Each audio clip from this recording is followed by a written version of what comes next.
Oh, Alrighty, ladies and lads, welcome to the final episode of HEATSPEAK here. It is, of course, going to be a very, very important episode. In this episode, we are going to be going over everything Season 2, and I'm joined by very similar guests to the very first episode of HEATSPEAK, but we're also including the legend Rip to this final episode. But before we get started, I am going to quickly address the elephant in the room as Arslan Ash gets his stuff sorted. There's been a very long and hello. There's been a very long and crazy campaign against me recently in the past few days, with the narrative that I'm a shill who is partly responsible for the game's current state. I'll only explain this one more time before we start the podcast. I made a tweet calling the boycott cringe after seeing a tweet that people were being added in against their will, such as Harada and other pro players. I've already explained that I don't agree with the word boycott due to its loaded nature, and I have no issue with organized protests as long as people continue to be critical of the game. Especially in Season 2 now, where there's way more issues for us to talk about. But also, I believe if there's any time that the developers would listen, it would be now, especially after such an extremely negative reaction on Twitter and Steam reviews. Now, there's been a lot of stuff said, including defamatory statements of me relating to me deleting tweets upon request, which is absolutely not true. I was never asked by anyone to delete any tweets, and the tweet that I was supposed to have deleted about Fakramram is still up, and I showed that it's still up. There was even a digging up of a 5-year-old video of me to try and add on to the dog pile, even though that video was pretty funny. But a video was made by myself attempting to explain everything, and either I did a bad job in explaining, or people were just so angry that they didn't want to listen, or both. But overall, it's this. If you think actively telling people to criticize the game is shill behavior, then nothing I do or say can convince you otherwise. This podcast's whole point was to bring people together from around the world to provide their critique on the mechanics of the game in order to get things to where we want to be. And every episode has had players saying things in a very harsh way about the game. If you think about Nee, when he said that he had to play more brain dead, Kokoma, I mean, I don't have to even talk about what Kokoma said. Ulsan, Arslan, everyone said some really crazy things, man. And with the hopes that this would, become a game that everyone would enjoy. A true shill or someone who didn't care would have remained silent through this entire situation. I've spent, personally, a third of my life now working in this Tekken community to help bolster our scene by way of events, content, and personal assistance. I have nothing to prove when it comes to the work that I've done to make our scene a more exciting place, whether that's working within Europe to promote our scene by way of unique events and tournaments, whether that's helping to get Pakistan onto the map by spreading awareness, doing events and content, and helping players like our guest Arslan to go to tournaments so that they could chase their dreams and show the world that they are the best Tekken region in the world. Also helping to bridge the gap between NA and EU and discover other talents in other regions in the world who are unknown and very passionate. If you want to continue to hate on me, then by all means go for it. I can't stop you, and I won't try to further convince you of anything. I want to thank everyone that sent me messages through this whole period, just checking up on me and seeing if I'm okay. And big a message to you guys. Much love and God bless, man. But now, in true shill fashion, let's provide criticism of the product of the game one last time. It's Season 2, and I'm joined by some amazing guests. We have Speedkicks, Arslan Ash, Joey Fury, and Rip. It's been a while, lads, but this is it, man. Season 2, we've got it now. We've played it for a while, and we are gonna talk about it. Let me go one at a time. Speedkicks, how you doing, my friend? Yo, what's up? What's up, Spag? How's it going, bro? It's going. It's been a bit of a crazy period at the moment, but we'll get into that. Arslan Ash, Mr. 5-time Evo champion. How you doing, man? Yeah, I'm doing great. Yeah. But why did you say what you have said? Why did I say what I said? Why do you care about hate so much? It's fine. I think people are gonna hate you. People are gonna hate. Yeah.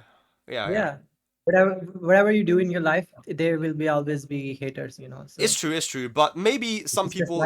I don't care about the people that hate, that just blindly hate. There's people that will come at me who are genuinely just terrible people, right? I don't care about convincing them. But maybe there's some people that don't really understand what my real views are or what I'm about because they don't know me. And this was more for them rather than the people who just hate, because they're going to hate anyway, right? But I'm not interested in the haters, the people who just hate me for no reason, yeah. But you make a good point. Yeah, Joey, doing amazing. Enjoying Season 2. Thank you. What's up, man? Joey, how you doing? It's been a while, man. I think so. How did you on the first episode of HEATSPEAK? And that was back in the beginning of Season 1. And we had the first HEATSPEAK, yeah. The first HEATSPEAK, yeah. We had a lot to talk about there, right? A lot of different opinions, but I feel like this episode we're probably gonna have very similar opinions. But what you been up to, man? Joey, you were smashing it at the Tekken World Tour Finals. You know, the LCQ got top 8, beating Frazine and a bunch of other people, and I mean, you were playing out of your mind there, man. But what you been up to recently? Yeah, I did. I felt like I played well there. And I went to Japan about a week early before that LCQ, and I just played like online all week. So that was really fun, and like there were like good times traveling on the tour in season 1, but I kind of like took a break between the end of last TWT and now. I've been teaching a lot of piano lessons. I teach music, teaching beginners like super young, like some like kids like 5 all the way up to like 75, and that's been keeping me busy. And then yeah, season 2 was on the way, and I'm like, oh, I've had this nice time to focus on music and teaching. But you know, like I'm ready to come back, and then I played season 2, and then well, we'll talk about what it felt like when I came back. All right, Yeah, it's been good. Life's been good. That's good, man. That's good to hear. And we got Rip, of course. Level up your game. It's been around for so long. I'm really excited to hear what you have to say about season 2. Rip, I know it's quite early for you, man. So thank you for tuning in. How you doing, man? No, yeah, I'm doing good. I mean, you know, it is very early for me. The only reason I'm here is because you said it's the final Heat Speak. So I was like, all right, it's the final one. I got to be here. And if it's not the final one, then Arslan has to quit Tekken. I think those are the rules. Yeah. I mean, he can play Fatal Fury, man. He'll be fine no matter what happens. But Oh, yeah, look at this! Look at this! Look at this! is that? Oh, it's Fatal. Ultimate. Oh, AOL. Yeah, that's a I statement, don't like- guys. That's a statement. yeah. All right, man. Let's just get started, bro. Okay, season 2. Can I just get a simple yes or no before we start? Season 2, Speedkicks. No, it sucks. Sorry. Arslan. Continue. Now it's so bad. Okay, Joey The Fury. Nah, that ain't it.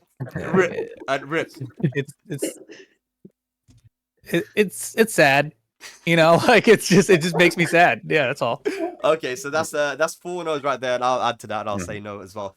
But yeah, there's obviously, look, we were in a situation in season 1 where some people liked the game and some people didn't like the game. We were a little bit kind of split. The community was a little bit split, right? But now I feel like we're on the same situation. But Speakers, I want to start with you because in the first Heat Speak, I added you into the conversation because you were very vocal about how you kind of liked the direction this game was going in, and some people have actually gone in on you and actually started to attack you because of your, I guess, positive spin on season 1 and the game of Tekken 8, and more thinking about Tekken 7 as a negative, right? So talk to me about kind of what you liked about season 1 and what changed in season 2 for you to kind of change your opinion on the game. So when it came to season 1 being new, I really enjoyed, I guess, the way that the kind of the risk reward on how we interacted changed, right? So a big step forward to me was nerfing the low parries, right? Removing all the counter hit launchers. It made it so that like as we were playing, we could kind of like take more chances in attacking each other and stuff like that. But it also came with this half of this kind of slop of how the offense itself was implemented, right? So you get more chances to play the game, you get to play more active and neutral, but then when you like start hitting the guy, it was very simple, like kind of baby offense, right? And I think back then I thought the direction was pretty clear. You know, we should remove the baby offensive coverage stuff, right? Like I thought I figured we had like already been through this before with like Fakumram, with like Leroy, with the homing hell sweep fiasco, right? Like we were gonna learn, okay, cool. We take that stuff away, then we have a great Tekken game left, right? So all through season 1, I was just kind of enjoying playing the neutral, learning more about the timings, learning more about the system, the characters and stuff like that. And then they kind of nuked it in season 2. Now we aren't even playing neutral. There's very little bit of there's not much timing involved. You kind of always have a button to do things to catch someone moving, to always like chase someone down. So like it is just a really boring, like always do a move kind of game, and it kind of blows. Yeah, okay, I hear that, and I think like there's so many issues that we could talk about, but one of them is, you know, what you're talking about movement, right? Obviously, Tekken is a movement-heavy game. We love movement. We love counterplay, and adding the amount of moves that they've added in, which are homing, mid, safe, you know, and sometimes even give you pressure. Like we think about Miare 1+2 of Jun. These are very anti-Tekken, anti-neutral kind of games. Moves. Joey. Yeah. So season 1, you obviously were kind of on the same side as most of the people. I feel like where they were like season 1 of Tekken 8 is a bit too much at the moment. And now season 2, it's a lot more. Can you give me your kind of your thoughts on season 1 and what you wanted the direction to go in to like what it has become now? So a couple impressions with season 1. I always felt like Heat itself was a bit questionable in the way it was implemented. Mhm. I think there are many games, not even just fighting games, like strategy games, sport games, that they have this design philosophy that if you're going to have like a hyper powered up mode, like a god mode, it needs to be earned somehow. Either they implement it as this like avalanche kind of mechanic where you're dominating your opponent, and so then they give you access to this power up so that you can like send it, so you can finish them off, right? Or it's implemented as like you're being dominated, you're about to die, and so now you get to activate this thing to try to save your life. And I just very early on always thought it was interesting, like you always have your god mode in Tekken 8. You can always activate it every single round. You start with it. And I wasn't sure if they were ever going to really change that with Tekken 8, but I guess I had like these small hopes that maybe the system itself would be tuned down so that maybe you had to like build up that meter throughout the match. So that was present in my mind in season 1, and then I also just saw, like the rest of us, there's some really strong characters, just tools. And my hope was that we would see like a Tekken 5 DR effect, where with DR, they just like cleaned house from 5.0. Like there's so much broken stuff in 5.0, and they took out the unblockable tech traps, and they nerfed like Steve, Nina, Brian, Fang. They really got that game under control, and it was so fun to play. Mm. So that was what I was like hoping. Season 2, what would happen with it? If not a modification to the heat system, which I would have liked to have seen, like that DR effect of getting everything in control. But to the contrary, it seems like they made it like more 5.0-esque, right? Like more broken stuff, heat stuff, more powerful. Went in the complete opposite direction that I hoped. And it doesn't feel good. It doesn't feel good to play. Rip, what are your thoughts on this as well? I mean, look, season 1, it was what it was. The direction, obviously, we spoke about it personally, like whenever we were at events together, but also on the HEATSPEAKs we spoke about it.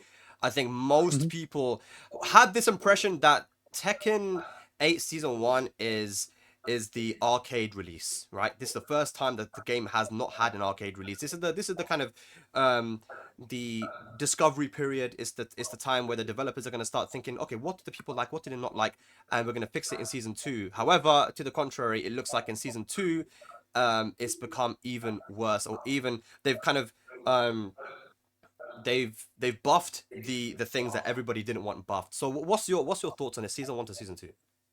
Yeah, I think, there was a lot of stuff in season 1 where we definitely said, it's okay. This is like the arcade release. It's the first year of the game. They had a beta beforehand with the CNT and the CBT, etc. And then we finally got the game. We're like, it's actually not terrible. Like the arcade releases in the past have been so much worse than what we ended up in season 1 that I was kind of in the same boat as Joey, where you're kind of waiting like, yeah, once they refine this, like year 2 is going to be sick. This is going to be awesome. So I was always nervous when they added the heat system, because historically 3D fighters adding resources has not really gone well. You can look at Soul Calibur, you can look at even Tekken 7 with Akuma's and Geese's meter. Like they never really got the balance right on it. So, the heat was always a consideration, just as Joey was describing a second ago, right? So I think for me though, when I think about it with Tekken 5 also, we kind of expected it to start at a 5.0 kind of state and then end up at that DR. But what actually ends up happening is Tekken 8 season 1 was more like 5.1, and in 5.1 they kind of cleaned up all the broken stuff from 5.0 before DR, but it wasn't very fun. And that's kind of where Tekken 8 season 1 was. And then we all still, right now, I was thinking, all right, we're going to get to the DR version. And instead, somehow we went from 5.1 back to 5.0. We're like, how did this happen? It's like the biggest misstep I've seen them make in a Tekken patch. It's the complete opposite of the direction they usually move. So very shocking, surprising. So yeah, I didn't know what to make of it really, especially when you consider, the communication they gave us right beforehand. Yeah, so yeah, one thing that I was really, really confused about as well was like I just feel like I don't know if something like this has happened before because I joined in Tekken 6, right? Really, I mean, I don't know much about Tekken 5. I was played it casually, but Tekken 6 is where I started learning the game, and I don't know if there has been a situation like this before, right? Where it's just become like it's so they've really doubled down on the direction, so to speak, of what they want to do with this game, right? And certain things that we were speaking about, instead of saying we need to have less of this, they just added more of it, right? So I'm very confused about that, but we'll talk about that more later. Arslan, let me get to you now. Obviously, Season 1, at the beginning, you were very critical of the game. You said that this is not what I like. Tekken 7 and Tekken has always been a certain way. And then, you said, I don't care now. I'm just going to learn the game. I don't care about the complaints and everything. I'm just going to play. You won tournaments. You did your thing. Did your opinion change in Season 1 of the game? And what do you think now of Season 2? You know, so I always have been very vocal about like the direction, uh, how bad is the direction of taken it, and I have been very vocal about it on Twitter. And I was like everyone. I didn't play Tekken 5, so I don't know how was Tekken 5 and how it changed and how was Tekken 5 DR. So I didn't know anything about it. But I was hoping that they would, uh, balance the thing. And heat has always been a problem. I don't know how they're gonna fix it. I think they should always be a meter. There has to be a meter because it just looks so boring. Every round looks pretty much the same. Like you launch and then you do the combo and then you activate heat either at wall or during the combo and then 150-50 and then you die. Every round looks very familiar. And I have been playing other games like Street Fighter. I think these games are more fun because you have to build the meter and then you value, when you are making or building a meter in case of Akuma player usually they don't like spend meter in every round. It was hard to beat meter at the end of the Tekken 7.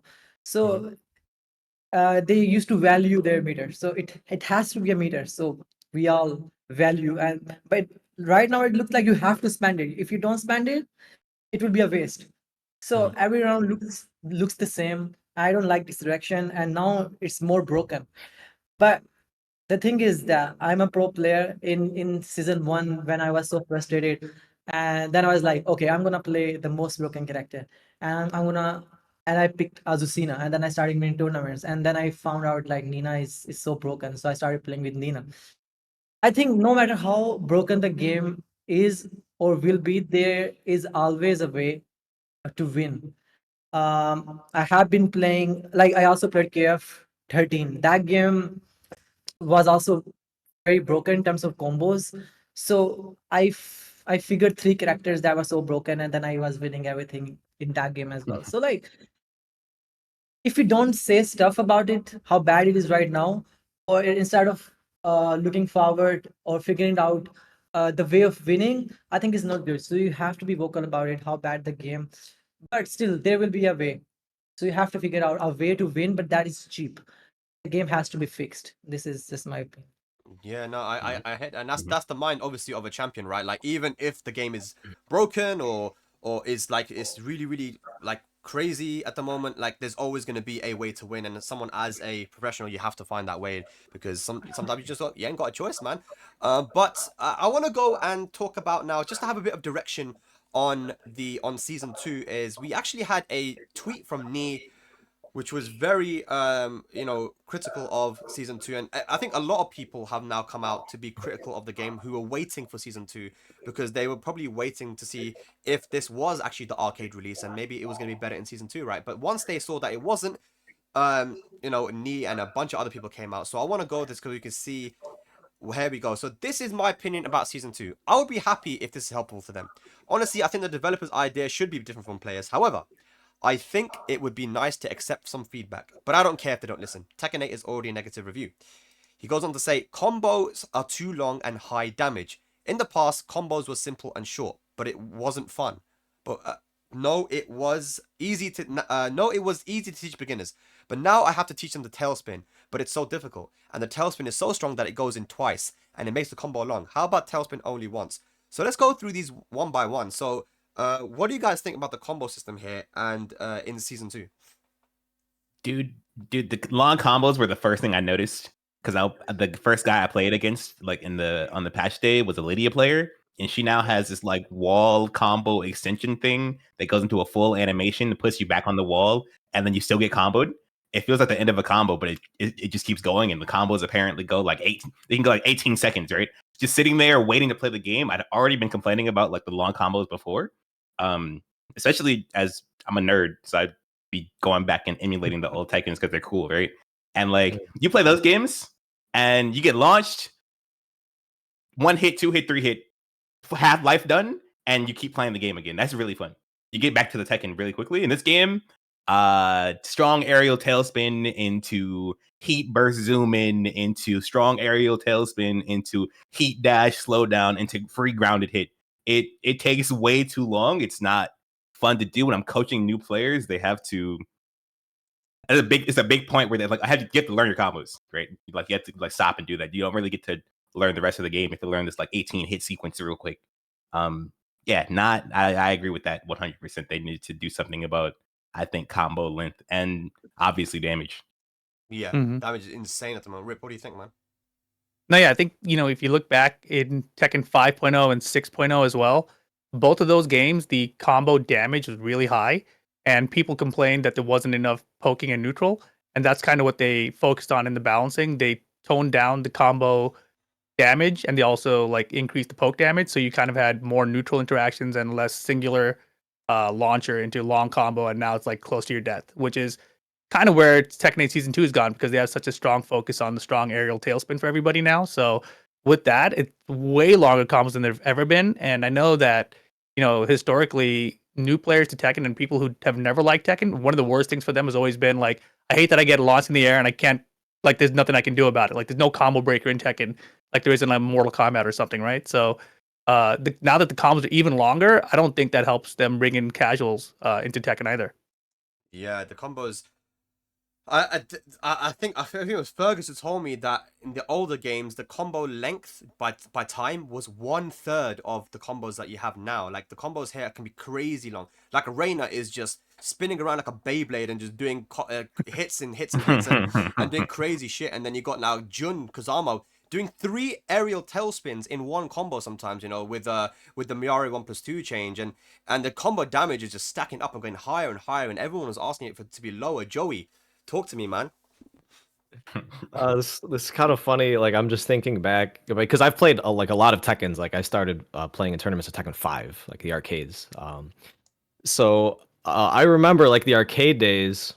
Somebody who's like a casual, like jump on the sticks, and if they're getting comboed, they would just be like mashing on the buttons, like pissed off, like I can't play, like I'm getting comboed. This is bullshit, right?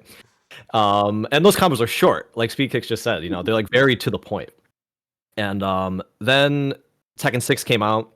They added the bound, and I remember when those combos were first coming out, like the Tekken 6 arcade combos, and I was like, "Whoa, these combos are like long. You're getting juggled for like such a long time." It was like sort of jarring. Back then, this like what the game came out in like 2008, 2009, and so then Tekken 8 Season 1 came out, and I talk about the game a lot with my friend Spirojin. And I remember very early on when Season 1 came out, I was talking to him about the game on the phone, and I was like, I think a huge skill of playing this game is going to be like not mentally checking out when you're just getting like ping-ponged all over the stage for like 15 seconds straight. I'm like, these combos are long and like you have to somehow stay focused. And we were talking about that because like, we wanted to be competitive. Like, yeah, you really got to stay locked in. And so there's been like this arc where the combos keep getting longer and longer. And then season 2 dropped, and I was just like floored. Like every combo felt like it had an extra 5 seconds Yeah. tagged onto it. And it keeps getting worse and worse. And I think part of it, going back to my earlier point, like that heat's always available, is you can always extend the combo as long as you have your heat burst. You can always make some like crazy exotic sidewall conversion as long as you've got your heat burst. And it's like always having that available just makes something that was already a problem even worse. The combos are just way too long. Yeah, I agree. That's kind of what Arslan was saying. Arslan, you said the same thing, right, about heat always being available. But what about combos? Like, what's your opinion on the combo length? Like, they're really long now compared to ever before. Having the tailspin now multiple times. What do you think of combos in season 2? Is he muted? Oh, is he muted? Yeah. Yeah. You know, one thing I really love about Arslan is his inability to. Did he? Okay. Try now. Hello. No. I heard something. I heard a whimper. He's been muted, guys. He's been muted. They're trying to silence him. Somewhere in the middle, yeah. Hello. There you go. Yeah. Good. Okay, so I was trying to fix the echo, and I don't use Discord. You know, I don't know how to do that. So Okay. now it's working fine. Okay, no problem. So with the combo length, I think it's okay. I think combos are always is a fun part. Having lengthy combos are okay because some people love it. I love it because I used to play KF13, and then I used to do like 30-second combo. So, but right now, I think it's a little bit lengthier. There shouldn't be 2 heavy tailspin, maybe just 1 tailspin. As I agree with me, there should be 1 tailspin. But combos doesn't matter too much, like to me. But the thing that mattered to me is the blast wall, and then I think that's where the mess starts. Like you take characters to the combo is okay, and then you do the wall combo, and then the real mess starts after that. If there is a blastable wall behind you, then characters like Claudio, you cannot wake up. If you don't wake up, you're gonna get hit by Yeeha like 2-3 times, and then you are dead. And then the thing that I don't like about Tekken 8 is that, let's say Kuma, they take you to the wall, and then they do down for 1-2, 1+2, you do the combo. It shouldn't be their turn. It should be our turn. I think that's the worst part about Tekken 8. Like carrying to the wall, I think is fine. Yeah, I agree with you all. There shouldn't be like more tailspin than 1. But the real mess starts when you take to the wall, and then after the wall combo, and then there shouldn't be your turn. If you want your turn, then let's say in Tekken 6, I used to do with Nina. Down forward 3-2 for maximum damage wall combo. I used to down forward 3-2 and forward 3 for maximum wall damage. If I want to take my turn, I used to down forward 3-2 and do 1+4 less wall damage. But now it's my turn. Now you take the maximum wall damage route, and then it's still your turn. I think that's the worst part. And yeah, I agree with you all. There should be 1 heavy tailspin. Yeah. So I guess Arslan's saying don't really care too much about the combo length because you played other games, but damage way too high. I think no one's going to disagree here. The damage is way too high on combos. That needs to be. I remember in Tekken 7 on release, even guys, go back and watch Tekken 7 tournament footage as well. We talk about Tekken 5 and stuff, but look at Tekken 7, back in 2017 when the game came out on console. Even those combos are like way shorter, man. Like way shorter. And what I really liked was the point that Arslan made. One thing that I remember back in Tekken is that it was always, if you wanted to go for your high damage wall combo, you lost your Okazemi. But then if you wanted to do your Okazemi, then you had to go for a lower a lower damage combo at the wall. Now you're kind of given both. You're given the Okazemi and the damage on Speedkicks. And that used to also be the case for wall carry too, right? Like you would choose between like your wall carry combo if you knew you could get the wall, or like do something damaging. But now I do like my normal highest damage combo, and it takes me to the wall. And if I don't get the wall, cool, I did the max damage combo. And if I do get the wall, then I get the max damage combo with the wall. Yeah, Yeah. nice point. Yeah. Joey, what do you think about that, man? The wall combo system as well, because we get so much wall carry now. Everyone can carry to the wall. I mean, that part. I mean, I remember, Lee and Nina and I guess some other characters had really good wall carry. That was something that was unique to them, and other characters had really bad combos. I mean, I remember even in Tekken 7 at the beginning, Feng was known to not have really good combos, and then they gave him down 4-4-3 and other stuff, and it's just like we're giving everyone now ability to take to the wall and do crazy wall combos. What do you think about the combo system in that regard? Like, in terms of like the Okizemi and damage and that stuff. I mean, I agree with all of those observations. Yeah, just doing your max damage combo is going to get you a lot of damage, a lot of wall carry, and potentially even Oki. Even though you did the max damage thing at the wall, it's going to get you Oki. Yeah, I mean, some of these things, I would like to see them change. The overall trend of more damage and more wall carry, I think, has been going on for quite a while. Again, like I'm kind of a dinosaur, but if you go all the way back to Tekken 5, just like the wall system, when they hit the wall, they slump off the wall like really fast. You needed to set up your wall carry like ever so perfectly if you were gonna dash up and get that wall combo.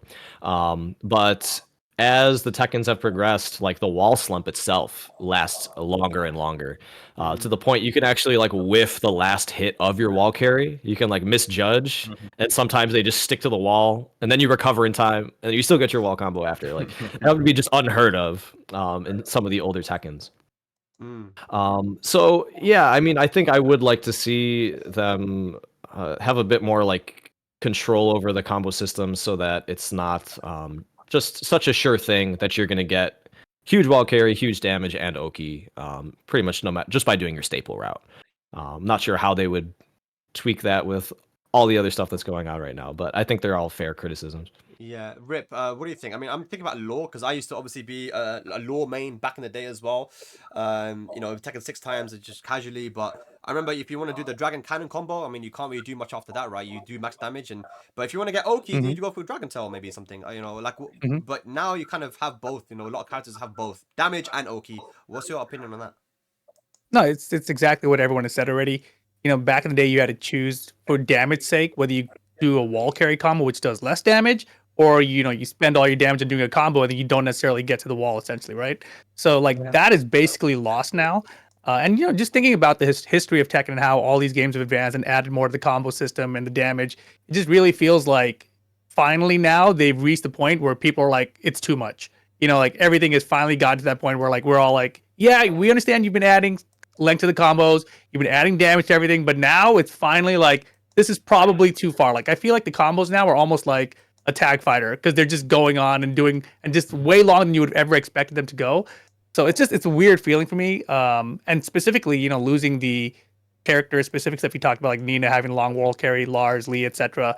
And now it feels like Law can do it too. I'm like, that's cool for me, but that's not cool for Tekken. You know what I mean? So that's kind of where I'm at. Yeah, and I want to talk about one more thing as well that I personally do not like in combos, despite being a Kuma main in Season 1, which is spike combos. And if anything, guys, they've actually added in more spike combos. Elisa actually has more damage now from her spike combo than Kuma. Elisa does more damage. She has a new spike combo. Jin can do dive kick with now spikes as well. So they've added in more, when I don't think it's a good idea to even have spike combos at all. Is anyone in disagreement here about spike combos? No, I completely agree, man. It's dumb. It's too much. Yeah, too much damage, way too much damage. Yeah, like Katarina had it back in the day, and even then they nerfed that. But I feel like everyone since Tekken 7 actually has been a pattern that more and more people have been getting these spike combos. I just don't think that it's a good idea. I really wish that they would just get rid of spike combos completely, man. It's not really fun to look at anyway, but and it does add to the damage too. But anyway, let's get on. I didn't know that the Elisa spike damage does so much now. So when you said it and that they added more spike combos, my initial reaction was just, why?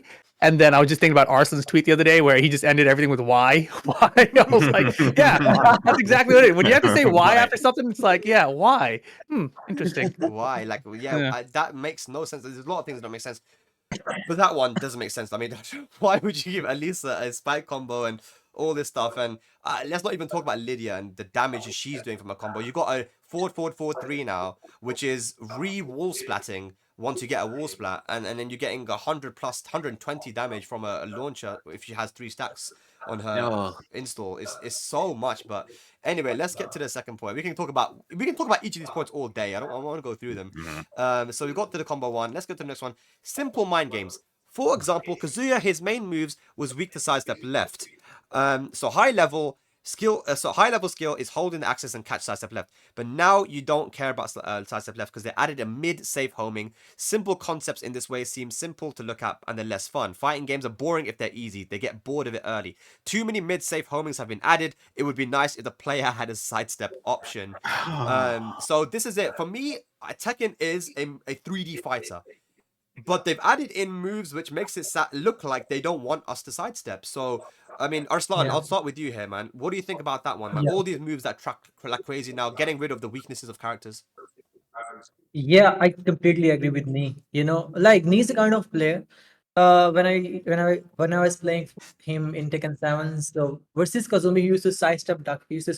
So he know his game very well. I understand like how frustrated he can be right now. But I think he's right because that's what's unique about Taken, you know. And how you can get better is you lab a character, you know, this character is weak against sidestep left, let's say, and then you practice all day and then you get better in that matchup. By giving them, it's not about sidestep mid safe homing move. Yesterday I was playing versus Asuka. Atif was playing Asuka. And then Asuka Afa 1-2. It's not a homing move, but it looks like a homing. It's like it tracks so well. Kuma sidestep 1+2. You cannot take sidestep. It's like so stupid. Like they buff sidestep, but I can see yesterday I was doing large down back 2 on P2, and as a response, he was doing down for 1. I could take sidestep left and punish, but that's really good. You know, I really like that change. But some of the moves you cannot take sidestep, and these are not homing. It feels so frustrating. Like they buff sidestep, but they also added a lot of moves that you cannot take sidestep. Yeah. That's not good. Yeah, agreed, 100%. Like, it's good that they made the change of being able to sidestep and crouch. I'm personally a big fan of that, just because I feel like it added a layer of complexity and restriction to movement that wasn't necessary, but it was a legacy thing, but it's gone now. Allows you to now be able to sidestep. Let's say if you get hit by Asuka's down back 3, she was able to do another one depending on what side you won. You weren't able to step it. Now you can sidestep both ways, so it's a good thing. Speedkicks. So what do you make of that? Again, I feel like all these anti-movement moves have been added in, and just getting rid of characters' weaknesses as well. I mean, he talked about specifically the mid homing up 1 that Kazuya has now, which is safe on block, man. He used to have to use down 4-2, which is unsafe. What's your thoughts? So that's probably like my big problem with my biggest problem with the update personally. Like as I'm not like a casual, or I'm not like a pro, right? I'm not here to like do like the most crazy things to win. I like kind of some things where I have to struggle a little bit, right? So when I played Forang, what made the character fun is dashing forward and having to play with the weakness that down 3-4 has no range. It can be sidestepped when you get close. Your opponent has like obvious timings on it, so you play this like whole game of sort of making them respond to your forward movement, and that goes into layers of like sidestep timing, attack timing, with punish, like with bait keep out. Now I just have a homing low that is plus 31 on counter hit. I can just do that. If they try to jab me out, I go underneath it, right? If they sidestep now they have to worry about that so much. It makes the rest of the game so much easier. And when I was playing Hwoarang, the reason I cut my stream off is not because I was losing. I was winning every game, and I felt nothing. I just didn't feel good to do. I was just hitting the button, and the button was covering everything. I didn't have to think at all, and it didn't feel good. So I think adding simple solutions. Too many simple solutions, right? To what characters used to struggle with removes a lot of the fun of the gameplay, right? There's not much. I don't have to think anymore. I don't have to do anything. I don't have to worry about like a bunch of different options at all times. I just hit my button. And I don't think anyone wants to play a video game where they just have to hit the right button at different times and that's it. They don't have to think about timing. They don't have to think about movement and nothing like that. So I think having too much coverage is not a good idea. It's not fun. It's not fun. And you talk It's about not the new low from Horang. Horang for Mm. me has always struggled to have good high crush. Like, and I've always been Yeah. successful in using certain stuff back in Tekken 7, Magic 4s, jabs, this type of stuff. Then I was playing against Horang in season 2 and I did a jab. I'm like, this is the right option. And I got counter hit by the new low and I'm like, dude, like plus 31. It's plus 31. It's plus. I should never be plus 31 in Left Flamingo as Horang. Never. Now it is. Well, you can now. Rip. So what Yeah. do you make of this then as well? You know, it's anti-movement moves and this getting richer, patching characters' weaknesses and stuff. Yeah, no, I think that the big thing for me is that, you know, back in Tekken 5 DR, I'm like the historian now, it feels like, but back in Tekken 5 DR, there were no homing moves. You know, like you had to know which moves tracked in which direction. Homing moves only got added in Tekken 6. So, you know, back then, people were still able to compete. You had to know which way people were stepping. You had to pay attention to it. Like for Lost specifically, I'd have to use back 2 for this direction, back 1 for that direction. So like that kind of mind game is basically gone now, right? I mean, obviously homing attacks, it was kind of imbalanced. Like some characters have better homing attacks than others. But now it's gotten to the point where not only are these moves homing, they also have like ridiculous range. They also have counter hit properties. And it's like so overpowering and overwhelming that the sidestep is so limited now because it's so much riskier to attempt that even because of all the extra properties on top of just homing that you had to deal with in the past now. So for me, that's kind of where it's at, where I feel like the homing and the stack of options and properties they've added to the moves makes it way worse to play against. And obviously they want it to be an aggressive game. They want it to be more offense oriented, but it's becoming way more one-dimensional instead of three-dimensional. 1D game, bro. Joey, so what's your thoughts on this as well? So yeah, like everyone has mentioned, there are these moves being implemented that they just have a lot of coverage, a lot of potential advantage that they can like manifest. You know, just like long range homing plus these types of moves, and yeah, while they undermine sidestepping. I also get this like broader feeling when I play Tekken 8, like just running around the screen and moving and thinking about like the space control and like where am I going to find my opportunity. That just really feels like it's dying to me. There's this feeling that my opponent has so many good offensive starters that do not involve much risk at all. And that me taking this defensive mindset where I'm going to run around and like try to make an opportunity doesn't really feel worth it. And it just produces this feeling in the match of like, okay, I'm just supposed to wait for my opening to like do shit, to do my offensive stuff, rather than I'm gonna move around and like create opportunities for myself. It's like it just feels very different than like what I felt playing previous Tekkens. It's just like, okay, you know, I hope I find my opening to do my heat engager or do my super plus frame thing, whatever it might be, as opposed to like really being rewarded for creating opportunities on defense. There's less counterplay now, right? And less counterplay, and it feels like you can be punished a lot more for doing things that you used to do in the past, which is to try and sidestep and all these things, because now there's options that cover everything.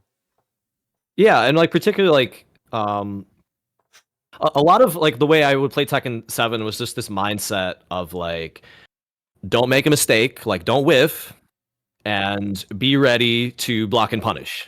And that was like fun. That was like very mentally engaging for me.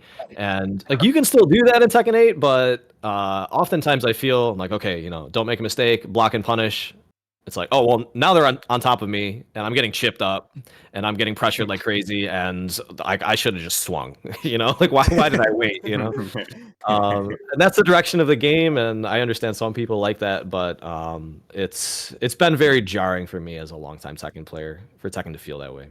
Yeah, for sure. Yeah, okay. I think that we're all in agreement here on that, and I think I don't know what I could say as a remedy to the situation, man. It's just honestly to They have to. go on, say. They have to revert they have to revert the changes, man. I keep saying Oh it. my I say gosh. it, I say it a We got lot, them, we got bro. them. I need the changes. I need the changes rolled back, like 90% of them. Not all of them. It doesn't have to be the whole patch.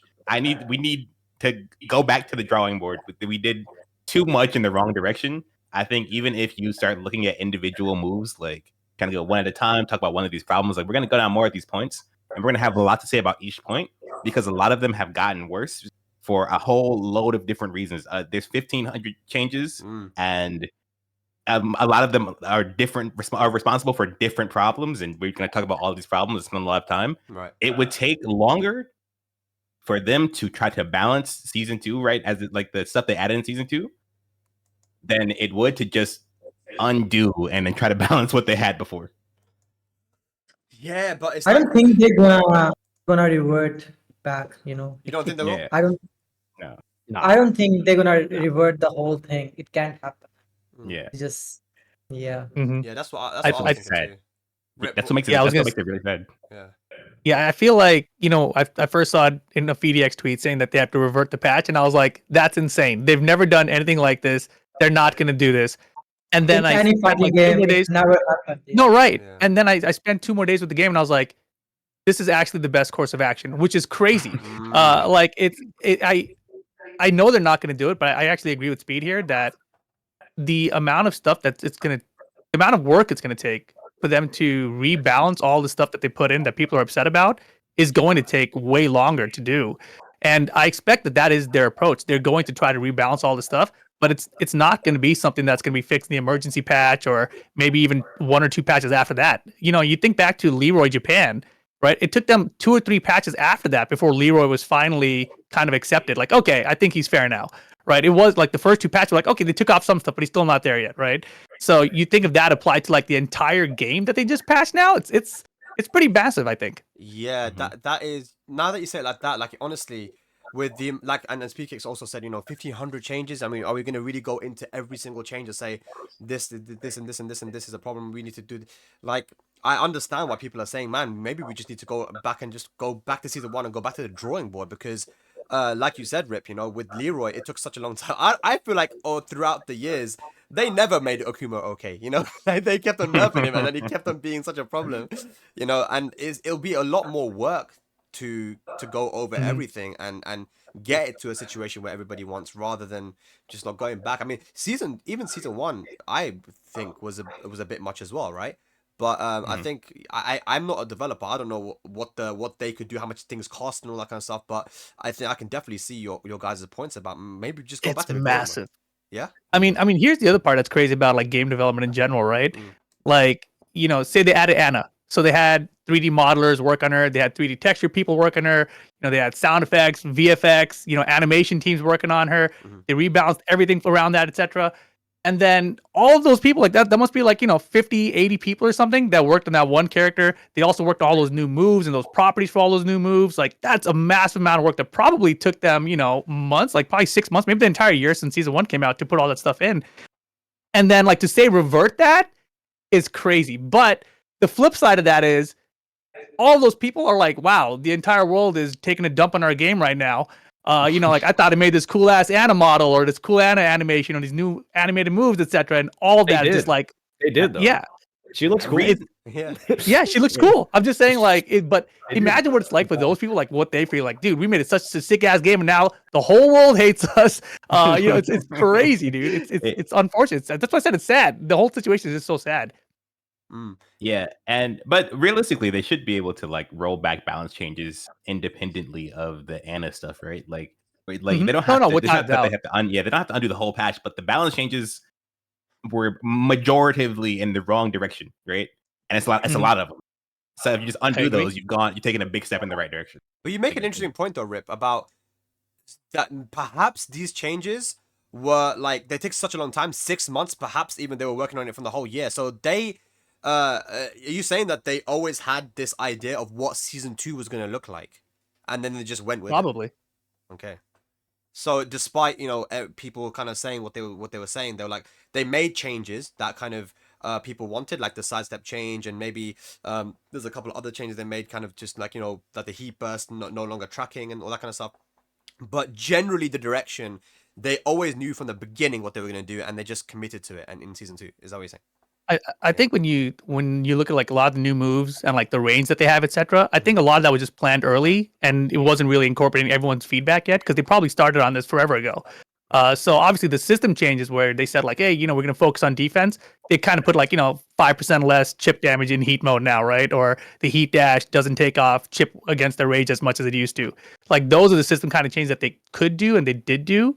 But all the new moves that they gave properties to and added to the game, all that stuff was probably done earlier, and I don't think like those are good moves to add to the game. I think those are kind of the problematic stuff that they've added. So if there was a world where they could revert all that stuff, it's still a ton of work to like say we screwed up, and that's huge, and I don't imagine they'll ever do that. But I think it would be a step in the right direction. On the same topic, back in the day when you had like a demon paw, it was like this move is gonna have good tracking, it's gonna have a long range, but all it's gonna give is really a knockdown. Now it feels like everyone's got a knockdown or a demon paw that also is like a counter launcher, or it's also a heat engager. And on top of that, the heat engagers are all relatively safe as well. So it's like you're incentivized to just throw out these moves that you wouldn't have necessarily just thrown out before, and that's kind of forcing you to play again more one-dimensional. So it's a lot. It's definitely a lot, man. And it's interesting to think about as well, like that these changes were planned and were worked on for such a long time. That's a good point. Yeah. They raised a good point. A lot of this stuff feels like it came from beta, right? Like, do you remember you guys remember playing the beta for this game? Yeah. It was I thought it was one of the worst experiences I've ever had playing Tekken. I was like, this game is awful. I'm never buying this game. Season 1 came out, and I was like, oh, hey, this is more fun than I thought. What happened? Right? Yeah. And now season 2 feels like they doubled down on everything that was in beta that was different from season 1. So maybe there's a lot of stuff from that was planned like way ahead of time that we just didn't get to experience. Yeah. Okay. Let's go on to the next point, guys. I know you guys are saying that my mic's a bit low. I think it's because everyone else's mic is really high. I've actually put everyone's volume really high. It's not my mic. I'm gonna put them down a little bit here before we go to the next one because you guys are pretty loud actually to me. I got a grip on 200. Okay, that's my B. that's my B. I'm already loud, bro. Come on. Yeah. I should have known, man. I'm gonna put everyone's voice down a little bit here, yeah, and then mine will be more kind of leveled out. But let's go to the next point here because we've spoken about this now. Next point, heat moves. Yay, we got to talk about heats. So Nee says now the heat is unbalanced. Someone recover the heat bar, someone too much heat bar, someone have too much strong move in heat. There are a lot of moves with less risk, but the rewards are big just because it's heat. I hope it's consistent. Heat recovery is unfair. So he talked about quite a few things here. Arslan, let's just talk about heat. What's your opinion on heat and what it is now, and what do you want heat to become? I think, as I told you, like heat, there should be a heat meter. Besides that, Nee is, I think every point of Nee that he wrote, I think he's 100% right about everything. There are some moves. Let's say Zafina now. Zafina can do back 1+2 like 5 times or 4 times in heat, and after that she can do 1 time more. Yeah. I think that's so stupid. Like, it looks like they made this game for kids. It's just so easy. You go into heat, and most of the heat engager are safe. Let's say Brian, Quartz Factor 1+2, Clive 1+2. You just press 1+2, 1+2, 1+2. Okay, now you're in heat. You can do like weird stuff. It's just so easy. Yeah. I think, heat, like there are a lot of things that need to be changed, a lot of moves in heat that need to be balanced. There should be a risk. There is no risk if you do Brian's Crucifer 1+2, there should be some risk involved. That move should be -10. I think every heat engager should be risky in some ways. Now this game looks like so easy. Like Clive 1+2 shouldn't be a heat engager. If it's a heat engager, it should be -10. Like you just press, you just smash, and then you heat, and then you just do weird stuff, and then you can win. The whole thing. I am just against this idea. I am just against the whole heat concept. This is my take. But dude, hold on. I just want to say, I told Arslan that Clive 1+2 should be -10. He's like, no, he'll be so bad then. I was like, you can just sidestep it. That's what he told me. I was like, yeah, bro. Thank you. You're right. Like, but like, Yeah, you're right. But you said that you want heat, Arslan. You said you want heat to become like a thing that you gain, not something that you have from the start. Is that something you still think? Let's say you have heat engagers. I was thinking about this. Like, I was thinking, if there is a heat bar, then what is the use of heat engagers, right? The heat engagers are useless then if they put a heat bar. Mm. I think the heat engagers, if you land those heat engagers, then your heat meter maybe fill up by 40% or 50%, or maybe less or more. I don't know. And then with 2 or 3 heat engagers, you can have your bar, and then you can use it. So if you do this, your heat engager moves will help you build your heat meter faster. And then, since it's an aggressive game, right? So that's the idea. In Harada's book, he mentioned that when you are making anything, you have to have a direction, and then their direction is aggressive, which I agree. And right now it feels like it's 90% aggression and 10%. If they make it 60-40, then it's fine as well. So if their direction is aggression, then let's say if you attack more, then you fill up your heat meter your heat meter more. It's also fine. It's also acceptable. So, but there should be a heat meter. Now the game looks so bad. Again, like launch, you just open your heat and then wall combo and then 50-50 and then you're dead. It's just like this. And let's say if there is no wall combo and then you open your heat with a heat engager and then you do Brian new full crouching kick, which is -12, and then there should be a heat meter. So you value your heat. And then of course there are moves that need to be nerfed, like Brian's new kick. It should be minus maybe 13 or 14, and Q swap 1+2 should be -10, and QC back 1 should be easy sized up. A lot of moves need to be nerfed, but the system changes come first, in my opinion, and then there should be a heat meter. I think without that, I don't know how they're gonna fix it. What do you guys think of that, Speedkicks? What do you think? I think a heat meter is a great idea. I mentioned that one a little bit. I think before the game came out, that I thought it should be that way. Looking at it now, I think Arslan's like 100% right. If you, from like not a pro perspective, but like just a casual like fun kind of perspective, right? Like if we look at any game, I don't know, think about like the most messed up mix-ups you could think of, like Marvel, right? If we think about Marvel 3, the game has some of the most disgusting mix-ups like you can ever get hit by in a game. The reason people enjoy the game though is because there's a whole lot of game to play before you get put in that situation, right? That game has some really explosive and like fast-paced neutral, but you have a lot of options there, right? It feels fair when you get put in that mix-up. You feel like, okay, well, he earned that. He deserved that one, right? In Tekken, that neutral kind of existed a bit before you got put in the blender. Now we're kind of getting straight put into the blender. We need something.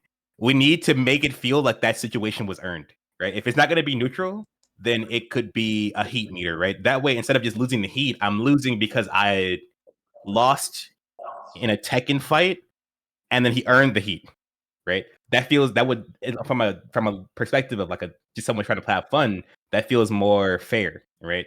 Okay, cool. I got outplayed. I got hit by Demon Paw like 3 times. The meter built up, and now I'm getting punished for it. I can accept that. I can't really accept Law just round start heat bursting and then never losing heat because he does like 3 nunchucks in a combo. That does not feel good. Hey, Why is good. he's God mode from start to finish? Like that doesn't feel good at all. Feels so really 100% agree. Of course it does to you, man. And I think that's the point, right? When one person feels really good doing something that's crazy, the other person on the other end is feeling even worse, right? So that's where we are at the moment. Joey, what do you think of this of heat, man? I mean, look, Speedkicks and Arslan are saying that maybe we should have a heat meter so that when you earn it, you feel like you value your heat instead of just popping it at the start of the round, which a lot of people do, and then they just go crazy because they have this god mode of themselves. But do you think that is a good idea to do, or maybe just, I don't know, nerfing heat as a whole in terms of nerfing heat burst so it doesn't bound anymore, so you can't use it in combos, or like nerfing the tracking on it, and heat engages are different and nerfed and stuff. Heat engager becomes +9 or +6 instead of +17, or like what's your thoughts on heat? Yeah, I agree. Yeah, that's this was like the idea I was getting at the beginning. You know, I was talking about there are all these games that have the design philosophy of like if you're gonna have a god mode, you need some condition, like at which point like it's gonna be earned. And I was saying like generally those conditions are either you're beating the hell out of your opponent and now they're gonna give you a reward, right? So that like you get extra momentum. Mhm. Or you're getting like the crap beaten out of you, and now it's like one last shot. And yeah, having heat just always be there.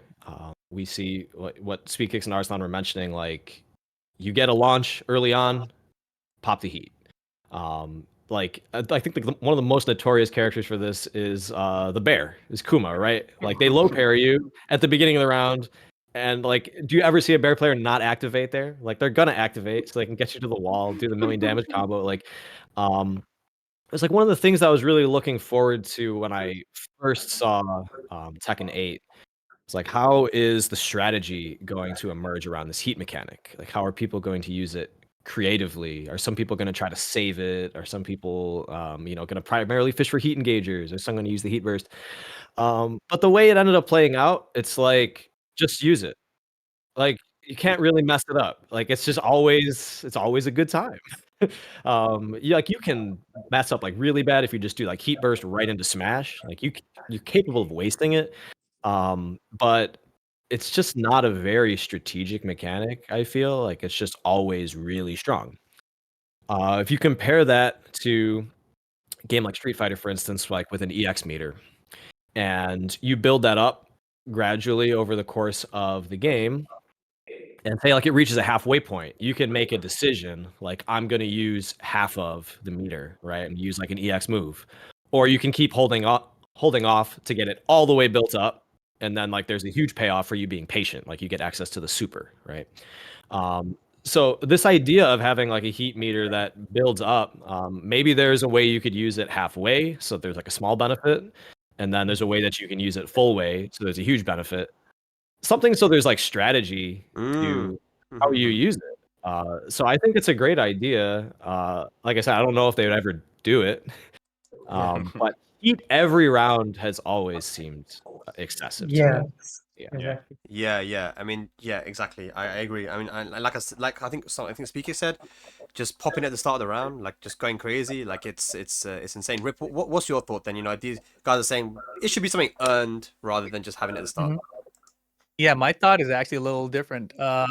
So obviously, I said earlier that 3D fighters haven't really implemented resource management very well. And when I saw they were adding the heat meter to Tekken 8, I thought, oh, that's good that you don't have to build it up because Tekken players, they don't know how to manage resources. So it's such an extra concept to them that like they know how to play the 3D stuff. They can do the mix-ups and everything, the side steps and the low mid mix-ups, but they don't know how to manage a resource on top of that. So the fact that they made it so easy of just, yeah, here, you just have it. You just got to use it. And then you can use it whenever you want. It's like a really accessible resource, right? So I liked that approach of it. But after seeing it now for the year, I'm like, okay, we need less of this.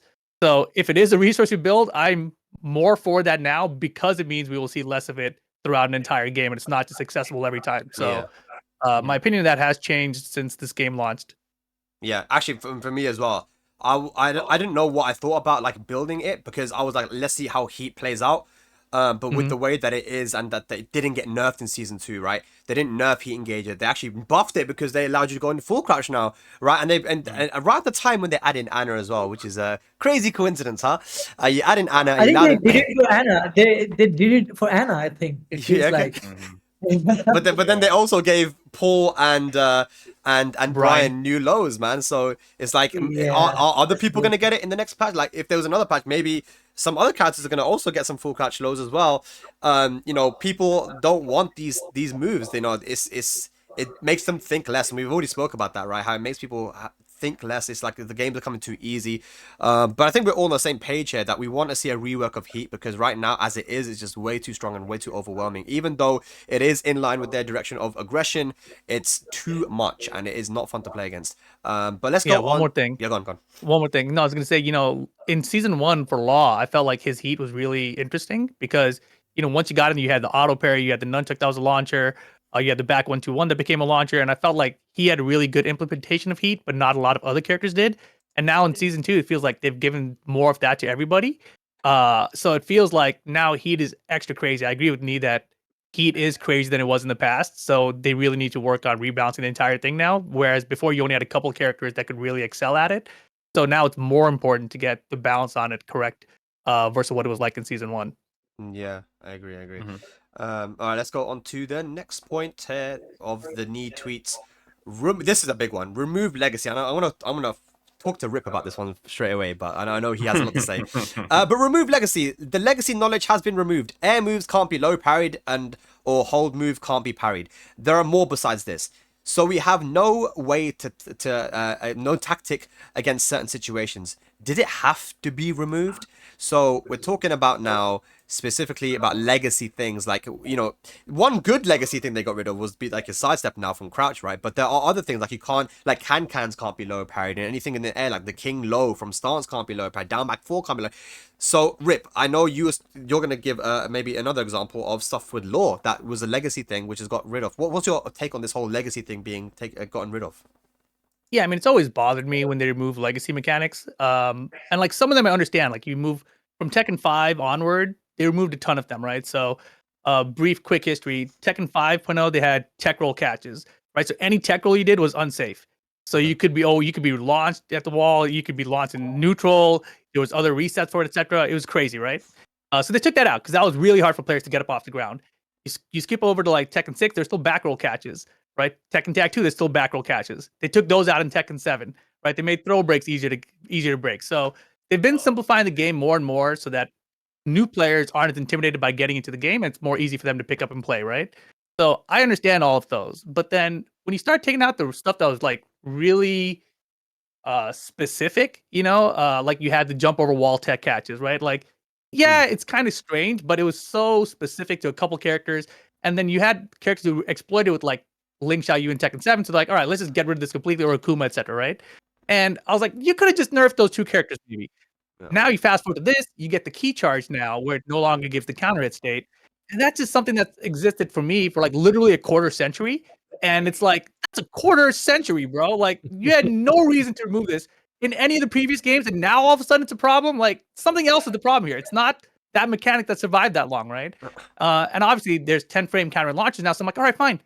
Take those out. Nobody wants those. Those moves still exist as 10 frame counter launchers, except you just don't need the key charge, So it's like, take those parts out, leave the mechanic in. So for me specifically with Law, I had like a wall combo. You do the heat burst, and then you can key charge, right? Because that was the problem. Heat burst gives you enough time to key charge, and it's not guaranteed after that, because in Tekken they don't force you up, right? You can still use your timing there to say, I'm gonna do a get up kick, I'm gonna sprint kick, whatever, and then it's up to the other player to work around that key charge. But now there's no reason for me to go for mix up in that situation. I always just do the damage, right? So I've lost that mind game of, do I try to risk this key charge setup and sacrifice some damage, or do I just take the damage? And that part bothers me now. Like, I understand, like, it was probably for Horong, but like, you could have just nerfed Horong. That's the way I see it. They could have nerfed the characters instead of Law as well, right? They could have just nerfed the characters instead of taking out the entire mechanic. That's my view on that. It's similar to the example of like having a cut on your arm and amputating the arm, instead of just patching and putting a plaster or a band-aid on the cut. It's like, fix the cut. Don't chop your arm off. It's like Horong's down back 4 is too strong on counter hit. Well, fucking nerf that then. And then you take like I agree, it was too, they were right. That shit is Speedkicks. Don't pretend now down back 4 was too much. Look, it did a lot of damage, okay, but it's fine. I think it does show like a consequence of some poor planning, I think. So a lot of these system like changes are a result of an issue that arises from how they tried to solve an issue that arrived from removing something else. So like right now with the let's say the key charge thing, right? Mhm. Hwoarang has that low because he is an aggressive character in a game where they buffed the hell out of power crushes and created the heat burst thing, right? So they gave him this low as an answer to this power crush direction they were trying to go to, and then it turns out the low is too strong. It is too strong, right? And all of this was a result of them just buffing the hell out of power crushes to the point where they didn't really need to be buffed like that. You could still, I don't know why they're safe when they absorb stuff. The Oki nerfs, right? The Oki has annoyed me since Tekken 7, and the reason I say this, I'm going blurry. That's how mad I'm getting. Your camera's fogging up, dude. Yeah. the reason it's annoyed me is because they're simultaneously nerfing Oki and like removing like layers to it, but it's also like hard to get up still, and it's hard to get up. It started with them removing back roll, I think, because a lot of if you go back and you play old Tekken, a lot of the Oki was okay, cool. There's a little mix up here. They can take a grounded hit. If they take the grounded hit, you back roll out. You can stand up and fight again normally, right? You roll back. That's it. Back row's gone. Even when you get hit on the ground, you're standing up into getting beat up, right? So now they created the situation where it sucks to be on the ground, and now it sucks to be on the ground. We're gonna remove more layers of Oki, and now we're removing more things because we're trying to solve a problem that arises from a bad decision we made before. So same thing with the Oki, same thing with the key charge. I think they should maybe try to attack these problems more critically, instead of just like you said, amputating the whole arm off for the cut. It doesn't make any sense. Yeah, agreed, man. Arslan, what do you think about this, man? Legacy stuff being taken away. Is there anything that you felt is too much? Like the key charge, they changed the sidestep a little bit, and now you can't low parry airborne moves. If like cans, you can't low parry. Down back 4 king, you can't low parry. What do you think about these things? I don't understand like why people are so negative about key charge thing. For me, I think it's okay. I never use it in my life. Like Exactly. Okay. Wait. Really quick. So key charge is not something that you really can use at the highest level for tournaments, right? For me, it was always a player expression thing. So me as a player, I could come up with a key charge setup and like I can use it in a situation that might be interesting or fun to do. And now that's completely gone. Right. All I'm left with now is the pro player route of saying just do the thing that does the most damage and don't try to be interesting or have something creative to do with your it's combo. the same thing. Like it's the same thing as not having certain moves in the next game. Like let's say Nina used to have down 3-4, the 2 low kicks, but now she doesn't have it anymore. So maybe it's the same thing as, and then we have to adopt, And I think my approach is a bit different. I don't really think that a bad idea. Like if you can low parry, I think it's still fine. If you can low parry aerial move, it for me kind of makes sense because that move the characters in air, and it makes sense a little bit to me, if you cannot low parry those moves. So, but and then key charge thing, I never understand, why like this people hate it so much. Because for me personally, I never use it, never use Makes that sense. thing in my life from Tekken 6 till now. I never use that thing. Except for Kunimitsu, I used to do key charge for Kunimitsu and then I used to throw the kunai. Only I used to do that. Yeah, Kunimitsu had very strong key charge because you could do set 1 or set 3 or set 2 and both are counter launchers, That's not the thing you can rely, like how you say, you can rely on those stuff. But I agree with you. Of course, everyone thinks differently, and then for Rip, it's like personality thing, For me, it doesn't bother me. So I kind of 50-50 with knee points, removing legacy things, and then we used to do roll. In Tekken 6, we used to wake up by holding our back, and then there was a mind game, Okay, if he wake up by holding his back, maybe I just rush and I do, Nina's down forward to launch him and to do another combo, something like this.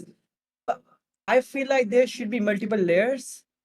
There shouldn't be only 2 things, after everything. In case of like Street Fighter, if you are down, if you are grounded, then there are like many layers.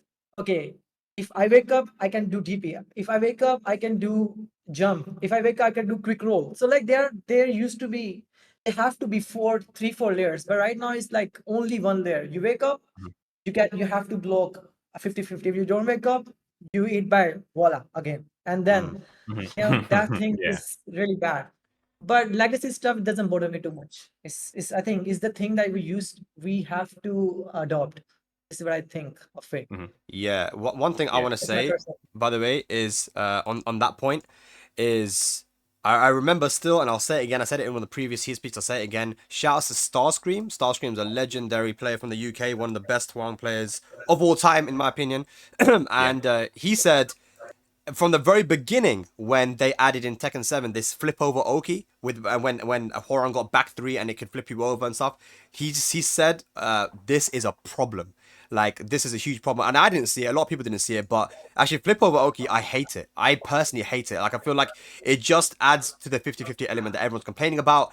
And, you know, sometimes people get it in combos. So you do a spike combo, then you flip over. And now it's like, it just puts you in this very disgusting situation. And flip over Oki in general is not nice. Like, I'll give you a small example. Let's say, for example, Kazuya. He does a hell sweep. And now, you know, if you stay on the floor, he can hit you with the forward, forward, forward, the steel pedal, and then you're going to be flipped over. And it's like, it's this loop, right? This Oki loop. Whereas when it comes to Tekken Tag 2, I would sometimes just stay on the ground and let them hit me, and then I'll get up. And then we play again, you know? So I don't like flip over Oki. I think that's been something that people have been talking about since Tekken 7. That is not a problem. I wonder, what do you guys think of flip over Oki as well? Sorry, Joey, I haven't even got to you, but let me get to you with this as well, the legacy aspect of the game. But we'll talk about flip over Oki. I just want Go to on, mention Arslan, go one on. thing. Yeah. Yeah, just one thing. Yeah. So I really like the thing that they did. You know, you cannot parry, you cannot chicken. How to say it? You can't chicken parries. Yeah, you Yeah. cannot chicken parry. So in Tekken 7, you know, I used to play. Sometimes I used to play Asuka, Nina, and then I was like, why there is chicken, you know, still exists in the game? Because you are taking a risk, you are doing parry, and that if they figure out you're gonna do parry, they can launch you, you know. Yeah. And then you always used to mash down forward 2 into, you know, chicken. I think I really like the legacy change in this way because so it's I think there is a 50-50 thing. There are some changes that I really like about it, and there are some changes that I don't like about it. I really like about now you cannot chicken anymore. It's really good. Before it was not rewarding, but now it's rewarding. You know, you are taking a big, you're having a nice read, and then you are taking the reward of that. Read. Yeah, So and throws beat parries as well now, which is new, right? So throws can actually yeah, punish the parry too, and power crushes. So that was a change as well, which was pretty good. Yeah, yeah. I can agree with you there. Joey, what do you make of this whole legacy thing? I agree with Arslan. I think a lot of the legacy stuff, it's really not that big a deal, actually.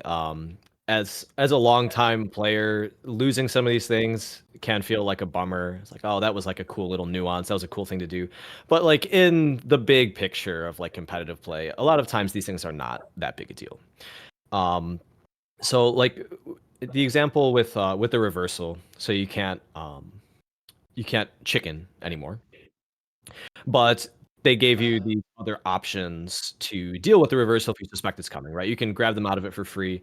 Also, the hop kicks can't be reversaled. So this ties into Speedkicks' point a little bit. I think like the hop kick was made that way so that there is a strong counter when you anticipate a reversal, right? So they made these aerial moves not parryable, not reversible.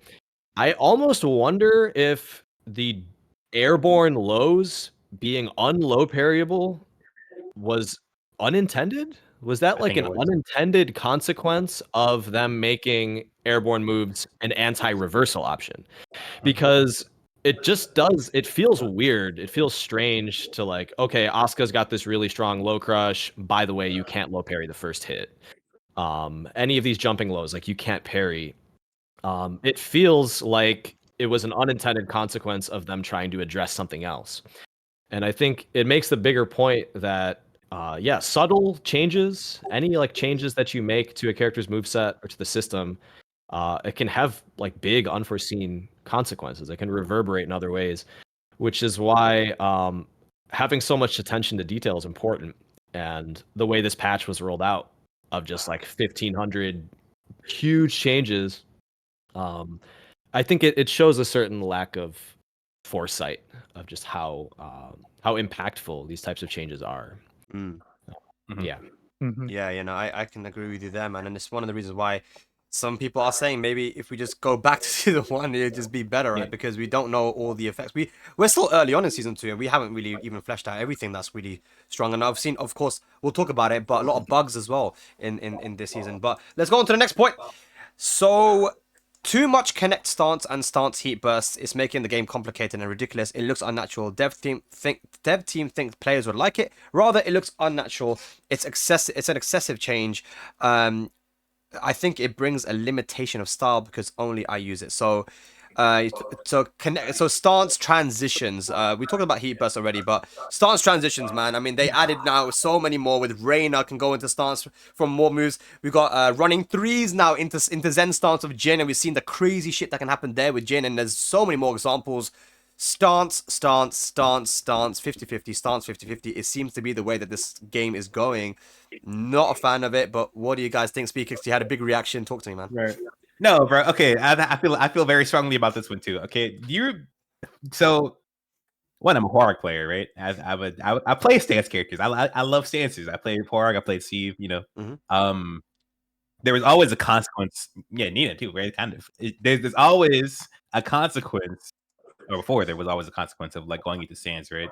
You would do these transitions, and maybe the transition wasn't super plus, so you could get vulnerable. You'd be vulnerable to side steps. There'd be like something that was punishing you for not like kind of earning the stance. A lot of these stance transitions now, one, every character has it, so it's not even like a part of a strength or a weakness, right? There's no like trade-offs for having the stance. Like I'm playing Jin Kazama, I have an electric, I have forward 4, I have a demon paw, and by the way, I have rank 3 into plus 12 Zen stance. Yeah, it is it's probably a really bad design direction to kind of just start slapping stances on everybody. I don't think every character needed it. I don't think everyone who played these characters wanted it. Some people played characters because they didn't want to go into stance, right? Yeah. I know nobody wants you guys know how much beginners hate defending against Hwarang, right? What if we just made every character Hwarang? Like that's not that doesn't feel good for anyone. You have to block a move and question, will they go into stance or will they not go into stance? And you have to think about, you change your options. Oh, I was looking to sidestep these pokes here, but now he's in a stance, so I have to look out for the big mid and the big low. It's just the problems of this goes on and on. But I think you can really simplify it by just thinking back. Okay, we started the first Heat Speak. We spent a long time talking about Azu Center running 3-2. Right? Why did someone at Namco look at that and think, okay, well, what if this running 3-2 went into a stance? Yeah. Why? The why always gets me. Why? Why? Why? Yeah, it's crazy, and you make a really good point. Back in Tekken 7, I played 3 characters. My most used character, obviously, people, if they know that I play the game, what characters I use, Eddie and Zafina, right? So that at the end of the game, that was those 2 characters I was using. Bro, this time you mentioned you meant 4 characters, not Wait, when 4 characters? Tell me the characters. Kuma? No, in Tekken 7. In Tekken 7. Okay. Yeah, Tekken 7. It's Zafina and Eddie, right? But then it actually wasn't my most used character. My most used character was Kazumi, because I liked to not go into stance sometimes, like just you playing a simple game, jab, down 4-1, down back 4, down back 3, back 2, very simple game. But then I liked sometimes to play the stance characters, Zafina with 3 stances, Tarantula, Scarecrow, and Mantis. Eddie, because I've always played Eddie and he has handstand and relax.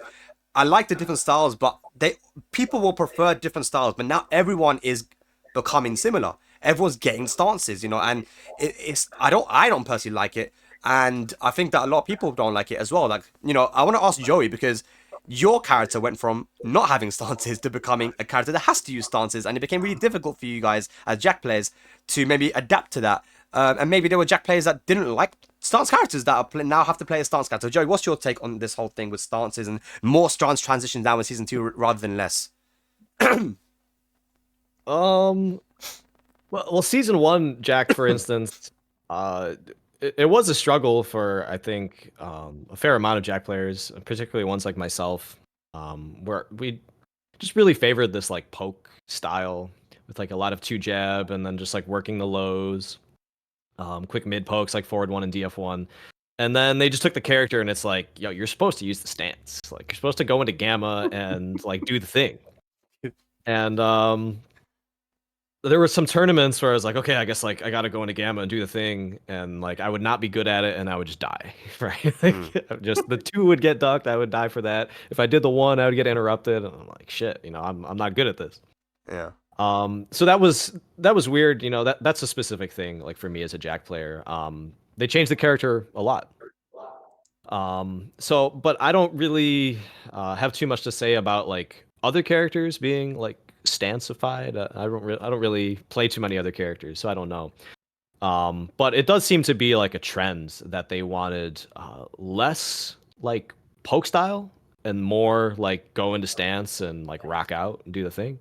That's just like another thing, I guess, as a legacy player. It felt a little jarring to me. I didn't care for it. Like I like poking and playing simple and not like I was drawn to Jack because he's not a stance character. I think that's true. But now the stance with Jack is insane. It's like so good. So Yeah. it's like, okay, I guess I'm fine with this. But that's a broader point about like the balance of the whole game. Like every character is really insane right now. Yeah. It's rip stances, man. I mean, you play Law. It's not. I think it's still not such a big thing for Law at the moment. But yeah, what do you think of all these characters getting more stances and more transitions? First of all, if we're gonna talk about stances, Law's DSS change sucks ass right now. It is so sad, bro. Like I put up my Tekken 5 combo video and I was like, that was when I started learning to compete and I really practiced and learned DSS. And I remember my friend told me, he's like, dude, it's not back forward. It's just back forward. I was like, are you sure? I think there's another back in there. And like nobody really knew. Yeah. And once he told me that and I started doing it just like that, I was like, oh shit, it is just like that. That's crazy. And then I learned how to do it. And after that, it was like pretty easy. Just that no one knew how to do it before was a real issue, right? Right. And then Tekken 8 comes around. They made it easy mode. You just hold forward. And I was like, man, all right, fine. It's okay. But now they come out season 2 and they say, not only can you just hold forward, we're going to buffer the button for you. So if you hit the button too early, it'll still come out as fast as possible. I'm like, what? Like, there's no skill now. But then they went even further. They said, because we made it so easy, we're also going to take off the sick counter hit confirms you can get off a while standing 4. Like, yeah, that while standing 4 counter 3+4/4, that's not even a launcher anymore. Gone. Counter DSS2, gone. I'm like, all you get now is sick while standing 4 counter confirm into DSS1, which has nothing guaranteed. Fantastic. Like, that is just amazing. That's so shitty. So anyways, that stance change is stupid as hell. Like, honestly, like, that's been around since Tekken 5, so 20 years, and now they're like, oh, fuck that up. Sorry. Okay. I'm okay. Back to the point though. Stancification of all the characters. I tried picking up Anna, and I was like, okay, I know she's got, her what's it, CJ, Chaos Judgment, right? Yeah. Then they gave her a new stance out of that. So one of them's back 3, one of them's forward 3, and just having that extra stance, and she can go between them. So you can go back 3, forward 3, back 3, forward 3, and you can swap stances without hitting a button. That by itself drove me crazy. I was like, okay, this is too complicated for me. I'm out of here. So like I wanted to play her, but like I keep mixing up the backs and the forwards because I'm picking up a new character and learning all that. I was like, nah, not for me. So it turns me off of learning a new character and just seeing all the installs on top of that the characters have now. So now it's like, I already talked about earlier how I don't feel like they manage resources well. So now it's like Claudio has an install, now Zafina, June, they all have installs now. It's like Lydia, Heihachi, etc. It's just like, that seems like everyone's going to have an install at some point. And I don't think it's going to be managed well either, just like the heat system isn't managed well either. So, not a good step for me. Yeah. Arslan, you look like you wanted to say something there about the stances. You want to add anything else? Well, no, I think I agree with them. But like Nee said that, developer team, were they thinking that people would like it? Yes, they were thinking that people would like it, but we don't like it. Yeah, they thought that people would like that. Yeah, but yeah, I guess people don't. I think I agree with all of them, all of you guys. And the reason why I was playing with Kazumi, because she was a very simple character, so my planning was when I was playing Tekken 7, I play stance character versus noobs or versus people in pools. And then once I reach top 32 or top 8, I would play Zafine, I play Kazumi Mm. because that was my strategy. Because I used to think, or I still think that high level pros they know how to tackle stances than you know medium level players. Uh, but I think it's not about stances; it's about installs. Like Jun has many stances, and on top of that, they give Jun an install now. So I think Mhm. this is too much.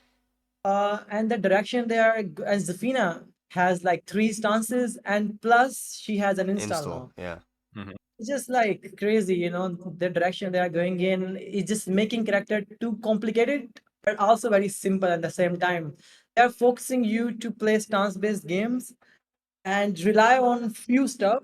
But my question is, why then you give every character, 100, like 70, 80, 100 moves? If you want us to play only on 2 games, like if you just press beer size of 1+2 and play 1-2 and then down for one and the grab game, you can win. Trust me, you can win. And Yeah. then on whiff point, just launch. This is just so stupid. Then what is the reason of giving out of other moves? Um, I'm not in the favor of like giving every character stance, because people like me, the reason why I don't play Mishimas is like because I don't know how to do wave dash. I really want to play Mishima, but like it's the same thing. I want to play simple characters, but if you are giving every character stances, that I don't like it.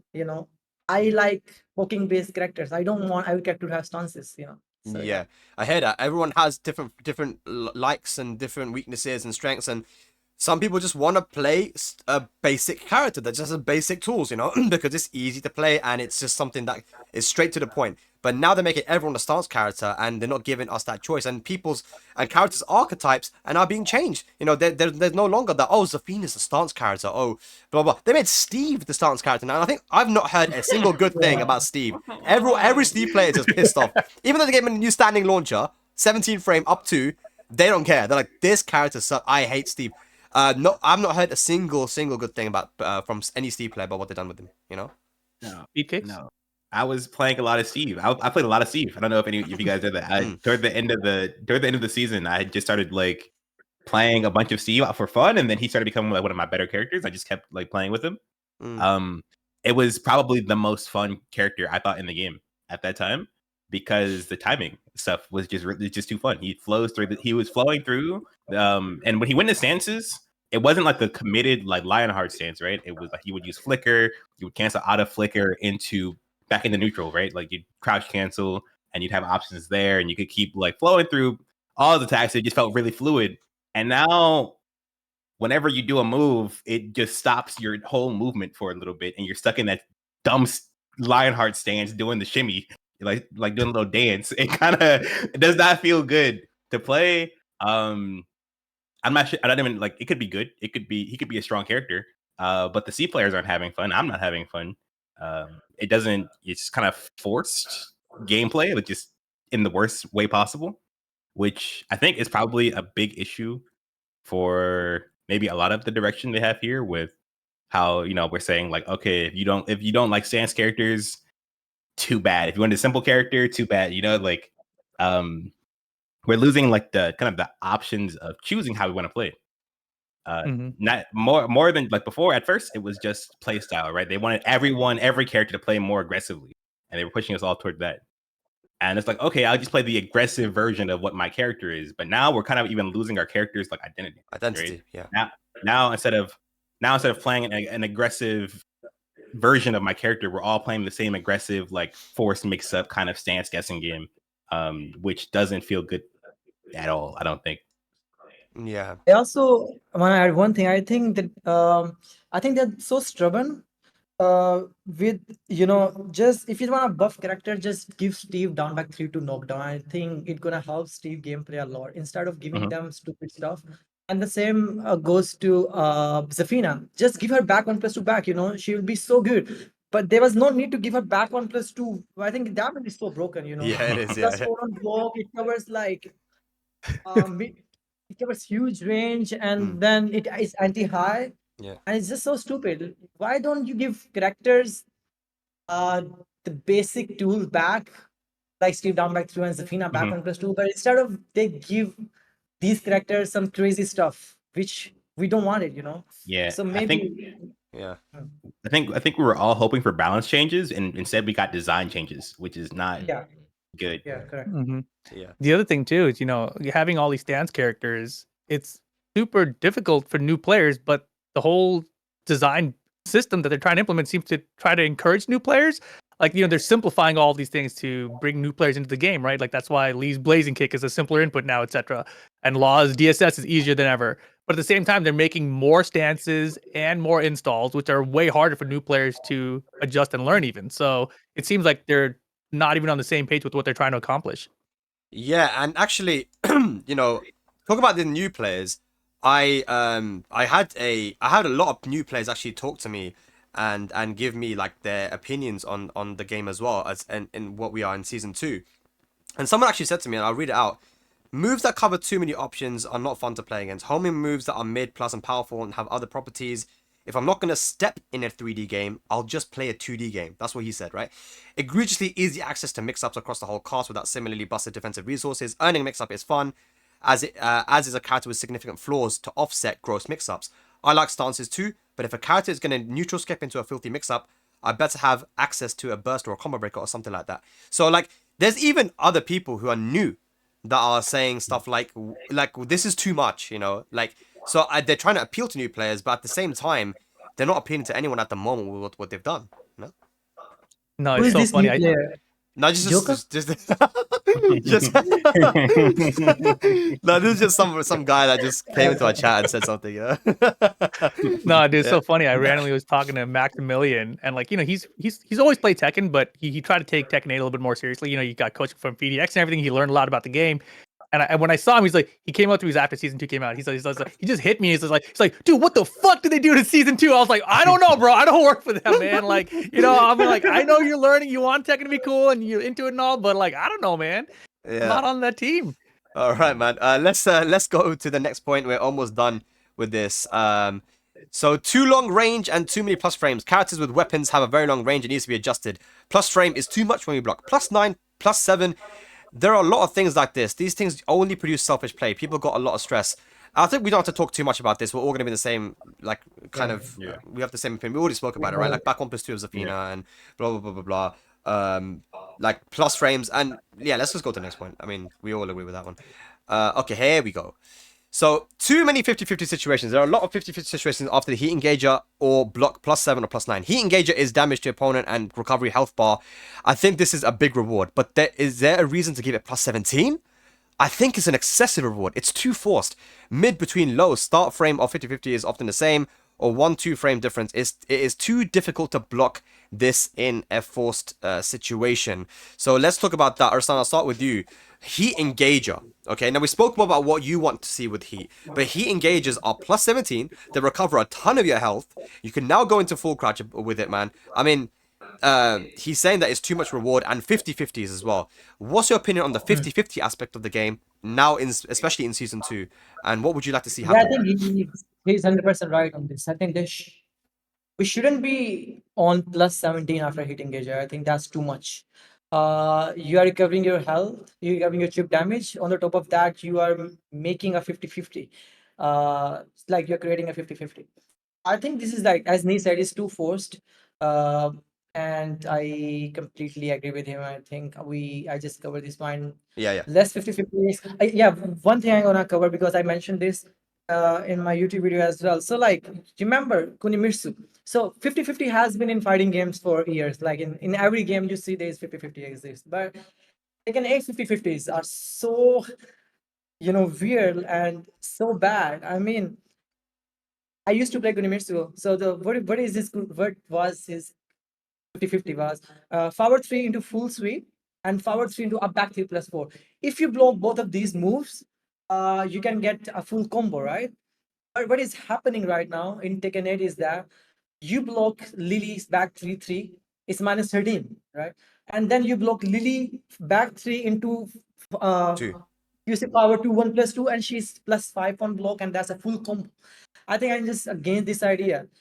50-50s are fine as long as you making a good read and you can launch them.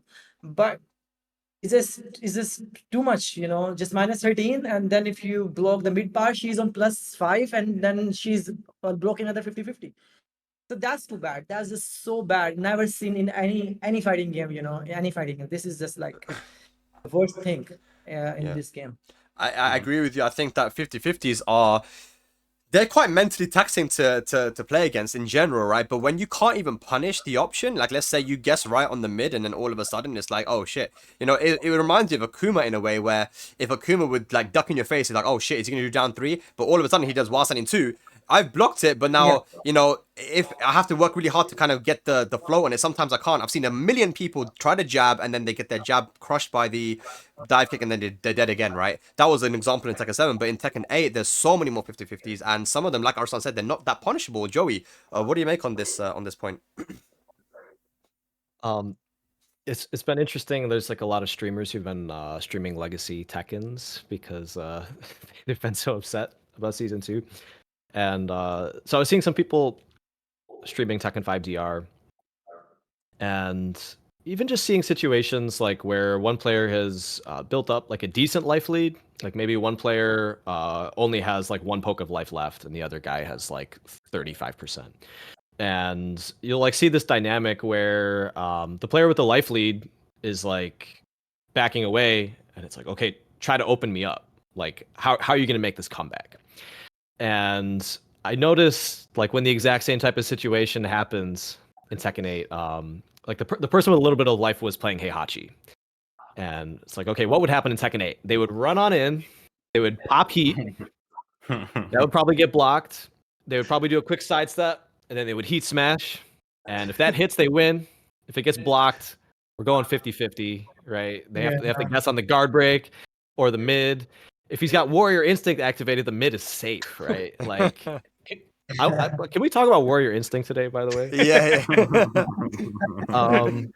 And so there's that going on where it's so much easier to just force the 50-50 to make up for the fact that you've fallen behind in the end phase of the round. Whereas before, it was very impressive for a player to be able to crack the defense of the person who's protecting the life lead in those types of tense situations. And yeah, like that's one example, like the post heat smash Heihachi situation. Like Arslan mentioned, the Lily jump flip, like that low mid risk reward is insane. People will probably say the same about Link's hypnotist, and there's so many where the risk reward just feels totally wrong. Yeah. They even buffed Raven's wasn't in 3+4 now to be, I think, safe on block. I don't know if it was safe before, but he has the mid option from his full crouch now. It's now safe as well. So it's like, okay, you got punishable low, safe mid. Kind of similar to Clive as well. Clive has that Wasani 3 homing mid, which if you know, he's got a good full crouch mix up, but the mid safe. Speedkicks, 50-50s. That has been, I think, the biggest thing that people have been talking about in this game. 50-50, and they've only made them stronger now in season 2. Yeah, I think a big issue, like Arslan said, the 50-50s aren't pure 50-50s. A pure 50-50 would mean I get the same amount of reward and risk on both options, right? I just pick one or the other.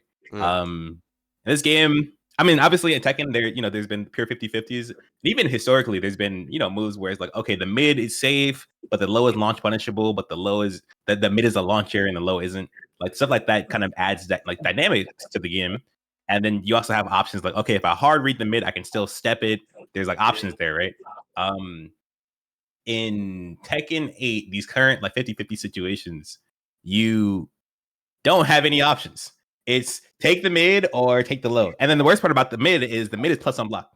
So, I'm plus 17 after heat engage. I'm going to do my running move. Okay? Yes. I'm going to do my running move 95% of the time. The 5% of the time where I go low, you have to eat that. There's no reason for you to ever that's my guaranteed low. If you bought that low, you're dumb, right? You're crazy. I would think you're gonna lose the rest of this game if you start blocking my lows at heat engage, right? So you're in a situation. Think about when you're like playing against a Paul, right? And the Paul player heat engages on you. And he's got Death Fist, which is safe. Or if he heat dashes the Death Fist, he's plus. He's also got Demo Men. He's also got He's also got the heat smash, which is only minus 12 on block, right? All Bro, of why this. am I smash? Why? Why? Why? So here you're in a pure guessing situation, but as the defender, you're guessing. As the attacker, I'm not. I don't have to go low. I can just do the mid. There's no pressure on me to ever play any option besides the plus on block mid, where I can sometimes switch up on you. That's what makes I think that's like the worst part about Tekken 8 50/50s. And then they doubled down on it by giving these double digit frame advantage everywhere. I don't think you ever need to be double digit, like plus double digits, right? Never. Why plus 10? What are you guys? Horong's counter hit low is plus 31 in Flamingo. That is a problem. That Jin sounds plus like a 12. typo, bro. It doesn't even sound real. It does. I know, right? I saw it. I was like, I sat there looking like I'm in left flip. I can do a plus. You know, after that counter hit, I can do a plus on block mid heat engager, and you just have to hold that, right? So the left flamingo 4-3 heat engages, and I can just do the low whenever I want, right? That's kind of like the absence of the mind. Like even on a pure 50/50, there's simple mind games already, but it's even simpler in Tekken 8 as the attacker because I don't really need to mix up my options. Yeah. A good example is Victor's up forward 1-1 now goes into stance. We're talking about stance transitions. That character's been given a lot more stance transition. Up forward 1-1, the 13 frame punish. Now it's Soul Plus, but you can go into stance, Perfumer. The 1+2, you can't even rage art it. You have to hold it. Yeah. Unless you're Jin, you can parry it. And some other characters might be able to parry it. But if you're not, then you're holding that. It does chip damage and plus frames. So if Victor decides to go for a low there, you'd be dumb to duck in that situation because the mid is guaranteed. So is it really a 50/50? It's not, because the obvious option to go for is the plus on block chip damage mid. That's so it's crazy that this is the season 2 thing, by the way. So is that again? He said he I didn't know that. You didn't know that? Yeah, I mean, maybe if when you play for Zine, he'll show you the up forward 1-1. You can't rage art it either. I don't think you can power crush it. No, nothing. You just have to hold it. But yeah, this is the situation. Rip, what do you think, man? No, I mean, I think everyone is spot on here. And I think the most interesting takeaway from this to me is just like that it's not really a 50/50. It's more like an 80/20 in those situations. You know, the risk reward is just really skewed. Yeah. And that's what makes it feel really bad. So I feel like that's what they need to address really if they can. But I feel like also this is their design philosophy. This is what they want out of the game. To me, it's a departure from what Tekken used to be, right? And even if you look at season 2 specifically, they don't really want you to react to things. You know, they made all these lows now unreactable. They changed the frame data on them so the startup is faster, so that they're below the threshold where people can humanly react.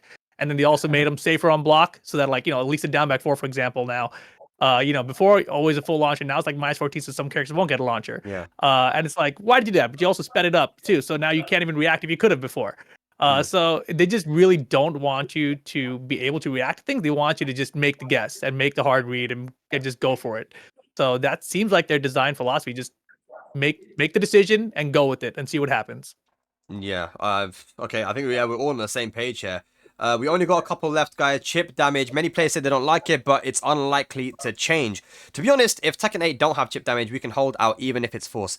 So hopefully they would reduce the chip damage even a little bit. Honestly, chip damage is worse than 2D games. That is a big statement there by Nee. And obviously one of the biggest things that people were talking about in season 1 was we wanted a reduction of chip damage. But actually, even though they've done enough to chip damage, every character has been given some move now which does chip damage. So it feels like it's actually been buffed, if anything, right? So I know what you guys are going to say, but let's talk about it. Arslan, what's your opinion on chip damage?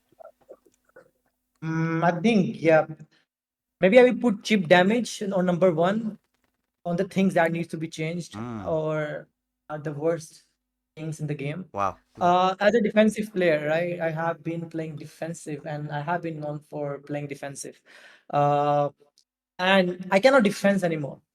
I have to press something. But from maybe you guys play more like you used to play from 5. So from Tekken 6 till Tekken 7, if I just defend, I know, okay, this is my turn. Or, okay, this player gonna get tired now, this is my turn, you know.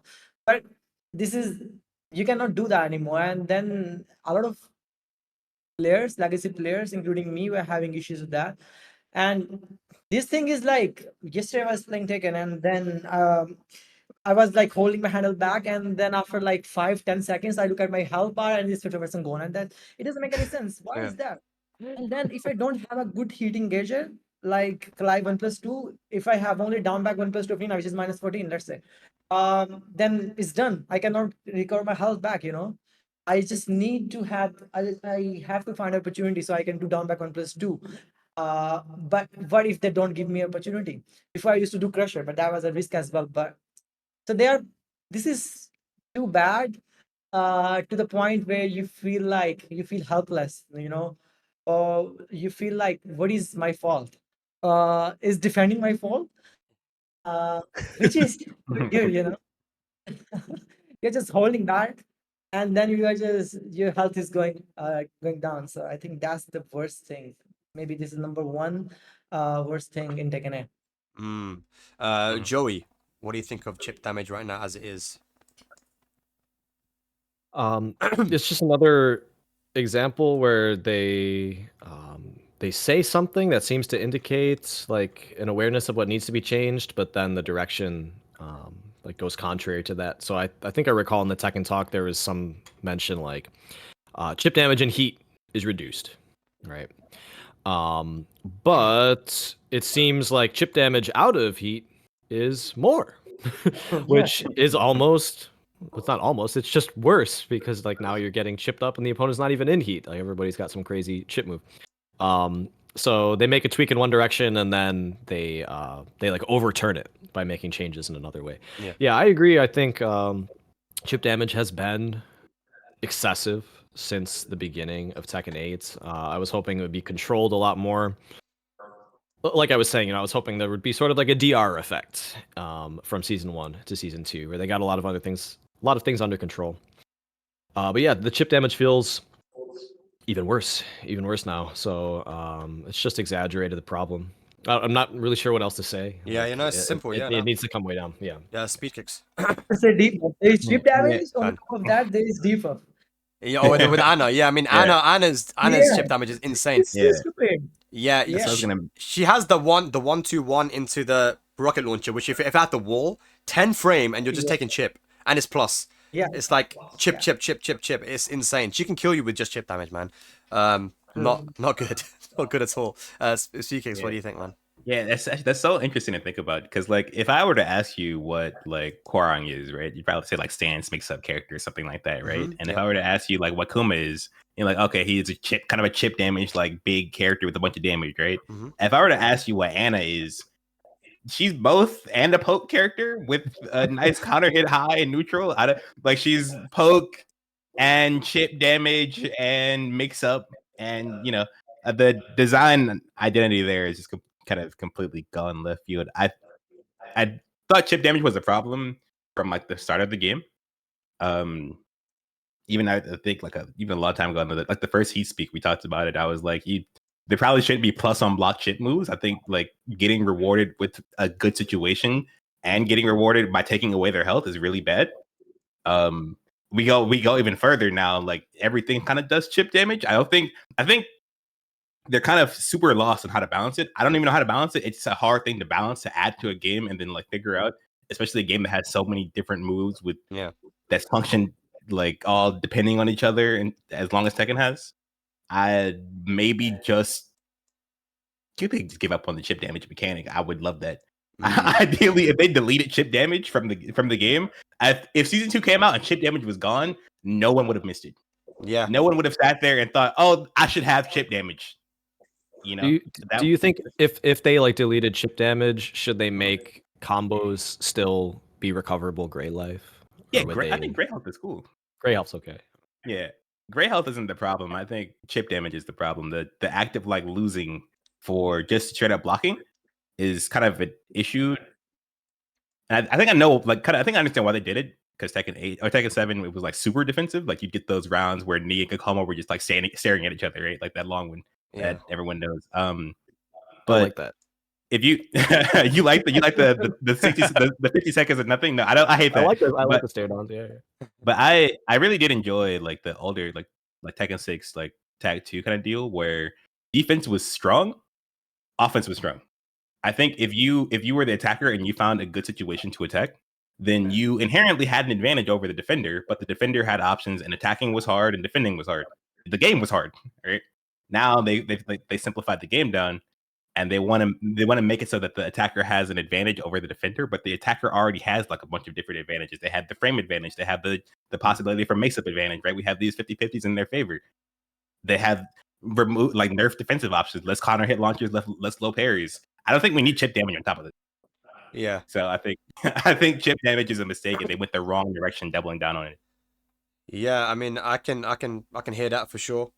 Chip damage, something I thought was maybe just get rid of chip damage completely when you don't have heat and make it a heat only thing, but don't make it so much that you can be literally half your health gone, you know, which is what's going on right now with Anna. You know, Anna's doing that much chip damage. Before, Elisa was doing a ton of chip damage. You know, Nina, we know, was doing Kuma with the electric. You know, they've kind of remedied that by making it have a lot of pushback, but still, chip damage persists and it's an issue, especially in like I don't know. I personally feel like if it was a heat only thing, then that would be cool because it also emphasizes one of the strengths of heat as compared to when you don't have it, right? So, but generally speaking, I think it just needs to be just toned down again. And it's not about just the system.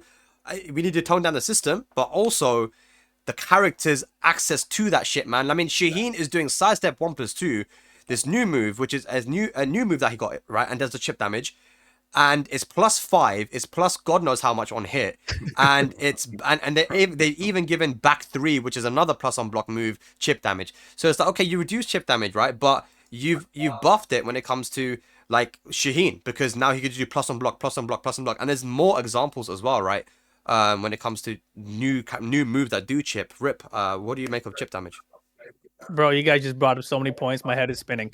Like, to me, you know, I'll start with, you know, what Speedkicks was talking about, how they wanted the game to be more offensive oriented, right? And this is not the first time they've done this. Like, Tekken Tag 1 to Tekken 4 was the first time they really did it. And they really wanted to confine the space. They added walls for the first time. You know, they didn't want people backdashing away all day. And they made the backdash small in that game as well. So people didn't like it. People always wanted Tekken like to be more free. You want that movement available to you, right? And you don't want to be constrained. So now they're like, all right, well, we can't do what we did in Tekken 4. So we're going to add this heat system and get you the heat dash and give you the chip damage so that we're going to keep you there. You're going to deal with these situations and your life's also going to go away at the same time. So you have to fight, right? And they gave you this way to get your health back by finding a heat engager so that you have this recoverable health mechanic. Again, it's a resource. You got to. I think of the gray health as like a resource you have to manage, right? Like if you have too much gray, you got to get it back by finding a heat engager. And again, I don't feel like they're really good at managing these resources. So now you have all of these resources together: the heat system, the recoverable health, the installs, the stances, even not really a resource, but similar. And I just feel like together, it's so hard to balance to do it all together at the same time. And chip specifically, again, you know, you guys just talked about the mixed messaging they just gave us. You know, they said like, yeah, we're reducing chip, and then the first character they put in has a debuff that adds chip outside of heat. Like that is the craziest mixed messaging of all time to me. It's like you said it. People don't want this as much chip, and the first thing you do with the brand new character is, and she can chip you at all times. It's amazing. I'm like, wait, what? That's not a selling point. And so that part sucks. And of course, you know, outside of heat, chip is still not something that people want. I think when the game was in the betas, Tekken 8 CNT CBT, I put out a YouTube video. It was like, chip has to go. So that was my initial impression. I gave it a chance during the betas. Tekken 8 Season 1, you know, I still wasn't a big fan of it, but it felt like it was toned down a little bit over time. And then here they said Heat Dash chip was like, is gone now during Rages. It's not going to take off as much. I was like, that's a good change. I still like that change for Season 2. The chip damage reduction in Heat is 30 to 25%. That feels like so small to me. I feel like if you were really trying to do it, it would have been 20% at least. But it felt more like we don't really want to change, but we want to let them know that we tried a little bit. So we'll just take off 5% off of it. Yeah. So that doesn't feel like they really even tried to address it. And then, of course, on top of that, all of the new moves that do chip damage just outside of Heat seems really problematic. And I think I agree with you that I think maybe it should be Heat only to deal chip damage, because I don't see them reverting the patch. I don't see them deleting mechanics. So I think it's here to stay, right? And if that's the case, then yeah, I think I'd like to see it Heat only. Yeah, heat only, man. That's my opinion on what they could do to kind of remedy this whole situation. But yeah, chip damage and the moves that do chip as well that have been buffed, like Jun's forward rompers too, man. I mean, it wasn't able to go into stance before. It's already +6 and +5, +6, and now she has access to stances from that move, and one of the new moves from the stance is a +6 homing move mid. Which probably does chip as well. So yeah, it's too much, and no one. What's the range in that? God, it's crazy, man. Miari Yeah, is it like range 7? Like, what's the number? I actually don't know, but it seems like insane for homing attack, too, right? What, the one from stance? Yeah, Yeah. move. It has a lot of range, and the people are using it in combo. They're doing that because it's a strong aerial tailspin as well. So it just does everything. It's homing. It's +6, and it's way too much, man. So yeah, I'm gonna move on to the last point here that Nee brought up. Okay, here we go. The direction. The direction in which a beginner or rookie beats a veteran. I don't know why they make it with this direction, but I don't think it's gamely good. Veterans have invested a lot of time and put a lot of effort in. So it's a fun game to play when you increase your knowledge and learn your skills. Actually, I don't know why a veteran should have a high probability of losing to a beginner or rookie. Isn't that contradictory? So I'm going to start with Arslan here. It looks like the direction is more in a way where they want intermediate or kind of newer players to be able to challenge people like yourself who have been playing for a very long time. Nee says a game like Tekken should be a game where when you learn something, you feel rewarded, and the more you play, the more you learn, the better you become. Shouldn't you be rewarded for that? Why are weaker players that haven't learned as much beating me now? Why do you want that? What is the meaning of contra? It means like it doesn't like just like it doesn't make sense. Like it doesn't make sense. Yeah, it doesn't make sense. Yeah, like it's I think it's just hypocrisy. that very obvious thing that, of course, that people who have been playing the game for so long should have the advantage over the people who just started playing the game. I have seen a lot of YouTube videos of Japanese and Korean. They're saying that maybe I don't know. Maybe Farada has said that he wants rookies to win. I don't know if it's true. It's true. I don't know. I never heard that. Okay. I don't know what is their vision of Tekken 8 gameplay. If their vision is that anybody can win, it's not gonna happen. 10%. If you make games super broken, still it's not gonna happen. Still, people who are more talented. Okay, if someone random is like learning broken stuff, and some pro players learning stuff, definitely we learn better than the pro players. So this vision, if is not gonna work, there's no way. That's why even in the most chaotic state of Tekken 8, you have seen only pro players winning major tournaments like Evo won by me, and Ulsan is winning like almost everything this year, and then Atif. So this is not gonna work. No matter how much easy you make the game, or how much broken stuff, or how much 50/50s you're gonna add it to the game, pro player's gonna win 100%. It's never gonna happen that some random guy from streets, he will play a game for like a month and gonna win. No, it's not gonna happen. So, yeah. So he needs very, very good stuff. Yeah. And if they're making, No, go on. That's it. That's it. That's it. I like the confidence in Arslan, by the way. It doesn't matter how broken you make this game. You could add a nuclear bomb in. We're so gonna win. So don't do it. Stop doing it, man. Somebody clip it just so when Arslan loses to someone random in a tournament we've never heard of before. It's gonna be so funny. I said, no, wait a minute. I didn't say about losing to a random guy. I said winning tournaments. Yeah. Yeah, Okay, I didn't say that I can not lose to a random. Yeah, there is a possibility. Yeah. I can lose. Yeah. I can lose to a random guy, but winning tournament, no. It's true. No one can, like, I'm coming back, Arslan. I'm gonna get my revenge on you for that CEO loss, bro. You wait. Season 3 of Tekken 8, bro. It's for me. That's right. We didn't win that game, right? Okay, so Speedkicks. On that point, like the direction, it seems from what everyone is thinking, it's like they just want like weaker players to be able to challenge the stronger players. Like, is that what's going on here? That's been the case, and not just Tekken, but like it feels like every single fighting game I observe. Yeah. Whether it be like the Guilty Gear changes, the Street Fighter changes, the Tekken changes. all of the developers seem to be in the same direction of like, okay, we want the game. I don't know why they don't want people to like feel bad that they don't know how to play the game. Yeah. Like, which I think is a part of what makes the game interesting. It asks you to do things, and you sit down and you figure out what is this game asking you to do, and you start. That's where you really start to engage with the game. Yeah. That's usually where, as like coaching people in Tekken, that they start to actually really enjoy the game when they come and they don't know like, okay, what do I need to do to get better? And then I'd like sort of create this whole like framework of things that they didn't realize and like they didn't see that they weren't understanding yet, and they kind of like discover the game. That's when people really get addicted to the game. That's where they start like they kind of like lock in. They should be rewarded for the time investment. Being rewarded for the time investment is what makes people want to invest that time. If you as a developer, you want people to invest time in your game. That's how you sell your DLC and your customizations and stuff, right? So, Yeah. Obviously in Tekken 7, they had the same idea, right? They made it easier. There's even that old clip of like Michael Murray saying move like in Tekken 7, Murray was saying movement can't be too good because it skews the game toward good players, which was which that one made me really mad when I was like 20. Back in those days, I was a angry youth, but I get it. He had to sell copies of the game, right? So I thought they found a good middle ground with like, okay, this is still Tekken 7. Like it was easy, but it was introducing people to Tekken. They would get into the game. Maybe they weren't bogged down by as much stuff as they had to be in the previous games. They didn't have to learn as much to play Tekken 7, but they still like learned things. They started interacting with the system of the game. We didn't need to go further. I thought the last generation of fighting games was like a good balance of like ease of play and like still maintaining like the game identities.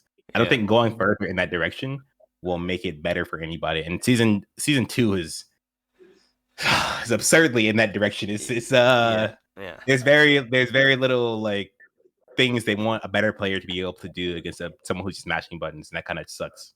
The counterplay is gone, man. Joey, your opinion on like the direction? Are they trying to just get weaker players to be able to just challenge? Is that a strategy for them to be able to get more sales? What's going on there, man? So I agree with what Arslan's saying, is that, you know, even if you make the game quite volatile and broken, that you're not going to see like some random person win a major tournament. You know, like the hyper talented, dedicated people are going to like outlast and persevere and probably win. But at the same time, like I think if you kick off the Tekken World Tour with the game the way it is right now, I suspect you're going to see more upsets than ever. Because the offense is just so high powered. And like I was saying, I get that feeling when I play now where just trying to play defensively and weather the storm and collect information from the opponent just doesn't feel that smart of a strategy. That like you just really need to get going and you need to attack and kill them first. And when you have the game designed in this way, I think it promotes upsets.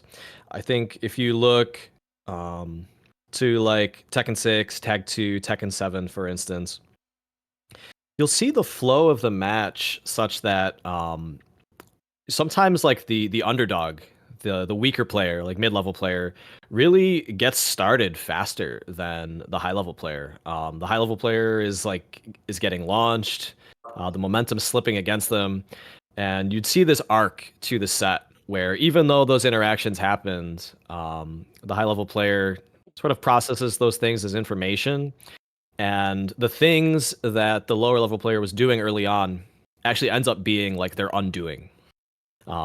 They get killed for trying to push the gas pedal on those things like for a bit too long.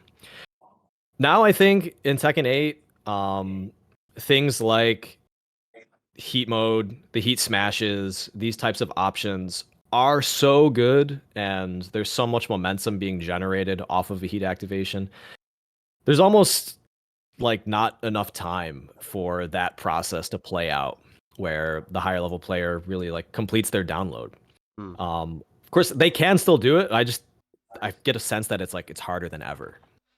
It's harder to ever to do that in time, and so the game plan has to just be like kill the other person first. Yeah. And yeah, like Arslan said, a high level talented player will still manage to do that, but I think they're going to be able to do it less reliably. And it's a point that's been made over and over. The heat stuff is just too strong. The chip is too much. The heat options are too powerful, and too many 50-50s. We already covered it all. Yeah. We It's did. like the summary point. Yeah. So Rip, I'll ask you as well about this situation, but I want to add something else as well. Do you think that this was a direction they went in because they wanted to sell more copies? Is it a situation of let's make the game more? Because I feel like, from my perspective, adding something in like a tutorial mode, frame data into the game, and all these different things, the replay takeover, which I thought was an amazing thing that they added into Tekken. All these things that help a new player to learn the game, is what will actually allow for player retention. And the game's pretty, like the game graphics and everything. These are kind of stuff that also help a game to improve. And I don't think that Street Fighter blew up the way that it did in Japan simply because it is just an easier game or just more explosive. There were so many other things, other points that, or on top of that made Street Fighter becomes the game it is right now. So what's your take on like the game becoming more simple and 50-50, and kind of is it related to sales at all? I don't know what it's related to. I have no idea what the direction for season 2 actually is. Like I said earlier, it just feels like there was multiple viewpoints internally, and it feels like some people were like headed in one direction, other people were headed in another direction, and they just kind of try to meet in the middle, and you just can't do that, right? Which is why we got like the chip stuff where like one character has a ton of chip after they said they're going to remove chip, right? So it just doesn't feel like the team was a united front in moving forward. But the entire direction of simplification to appease new players or to promote sales so that you can get more new players, it doesn't really make sense to me. I feel like you need to reward players for their time invested into the game, and they're moving more and more of that. Like I talked about the Lost Dance changes stuff. Like nowadays, if you're a law player coming in, or let's say before when you're a law player and you're watching online, you would see Just Frame James do some sick combo. You'd be like, dude, how the hell did he do the SS so consistent like that? Let me try to do that. And that's gone. It just doesn't exist anymore.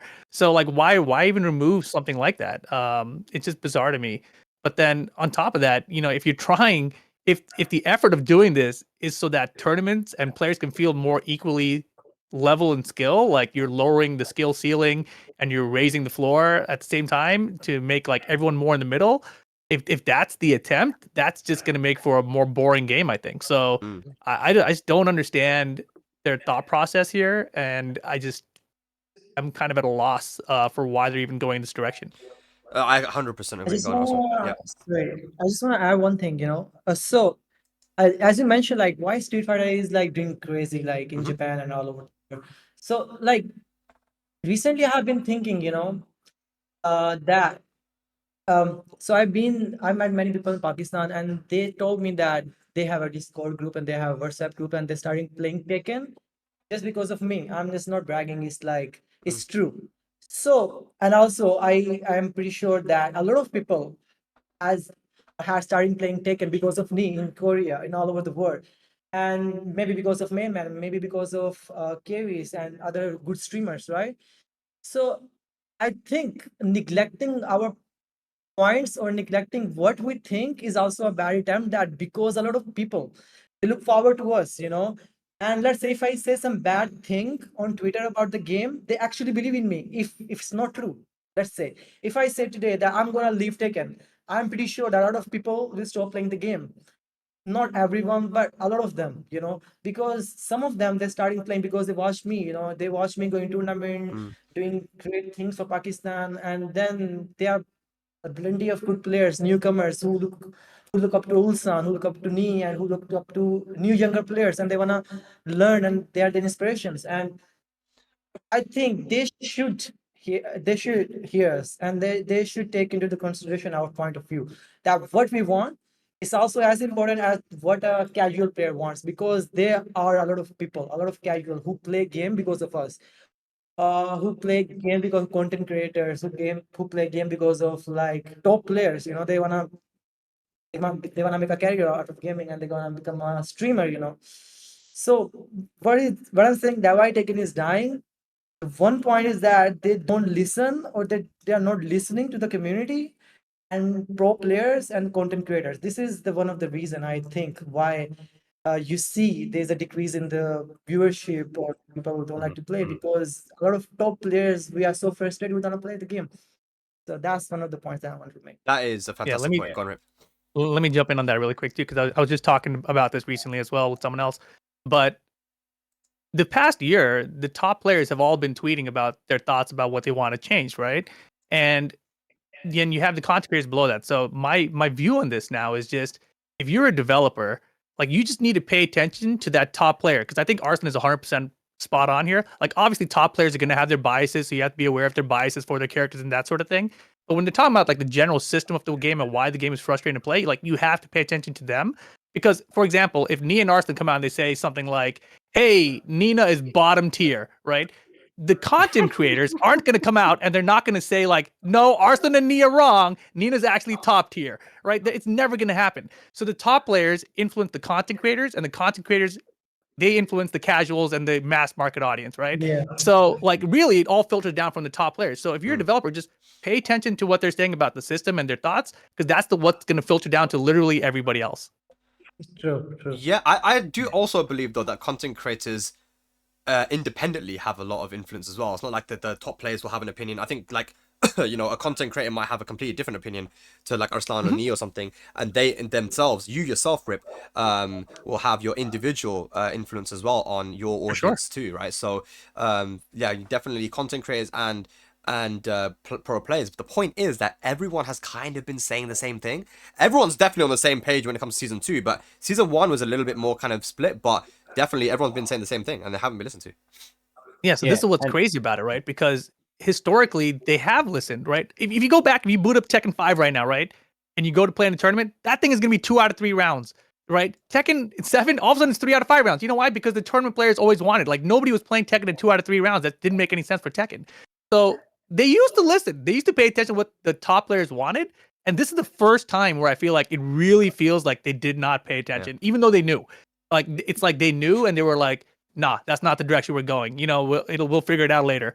And it's just bizarre to me. It's not what they've normally done. Yeah. And much of the point that Rip said earlier, where if he's like, it feels like there's 2 different like ideas of what they want to happen with the game. There's like 2 directions over there. That's something I've heard said a lot about especially after the patch. But it feels like there's 2 teams at Namco and they both want 2 different things, and they're not even trying to meet in the middle. They're both just throwing their ideas into the game, right? Like, if you think even back on even season 1, right? The same company that made Lars's Den 3 plus $1 billion on blocks, so you can't step or Power Crush, right? That same company, like maybe a month later, released the Heat Burst sidestep patch, right? Which everyone loved that one, right? They removed the homing throws, they removed the tracking on Heat Burst, and then they also made it impossible to step after Lars makes you block a move. And then if you look at the current patch, it's like, surely someone at Namco is paying attention, right? So someone is, because they know what to say. At least they know what we want to hear. They know we want to hear your buffing defense. They know we want to hear, oh, you guys are getting smothered, we need to stop it. They know we want to hear like all this stuff. And there's these small changes, and then there's like these big changes that do the complete opposite. I don't know if there is like 2 different directions, like conflicting directions at Namco. But from the outside, it feels like they the one that we don't want to win is winning. And when they speak, and the PR is horrible. I won't lie. There's no other way to put that. They're really bad at communicating these things. A lot of the wording and a lot of the way they come off is they want to do things the opposite of what the legacy fans want.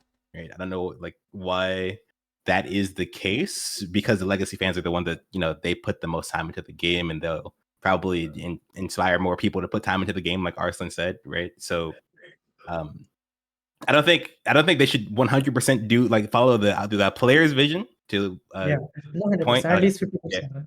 Yeah, like how Nee said, it's good Mhm. for the developer and the players to have a different vision, but I don't think they should completely ignore. They're completely going the opposite direction of what we want. What we want isn't bad for what casuals want, right? They have. It feels like they're building under this idea that if the good players are happy, the bad players are sad, and that's not the case. But it Yeah, feels yeah. like that in design. So maybe they could try to make everyone a little bit happier instead. No, that's a good point. Very good point. Joey, what do you make of that then? Yeah, when I was watching the season 2 Tekken talk, it's just illustrating more that that contradictory kind of communication where I recall them at one point saying like, yeah, we hear your concerns that some of this heat stuff is too oppressive, right? So, we want to tone some of this down and give you some more defensive options.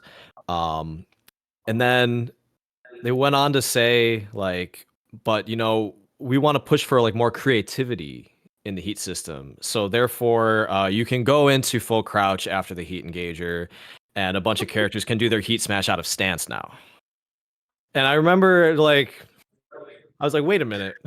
I was like, why is that creative? Because that just sounds like just more oppressive, right? You get to do wait for the more patch notes, Joey. you get to do more oppressive, like terrifying heat shit at will. And there's not much they're gonna be able to do about it. And I'm like, that doesn't sound creative. That just sounds like it sounds messed up. So that I agree. It's like it's really concerning when there's like this pattern of like, okay, we hear you, and here's what we're gonna do about it. And then the thing they go and do almost like definitively makes it worse, makes the problem worse. Yeah.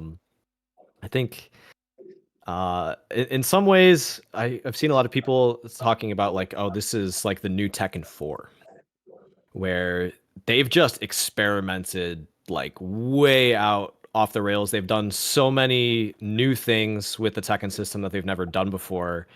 And I get this feeling like we sort of just need to admit our situation. Like this is going to be like the experimental Tekken, and it is what it is. And maybe they'll come back to their roots at a later time. That's the feeling that I have right now.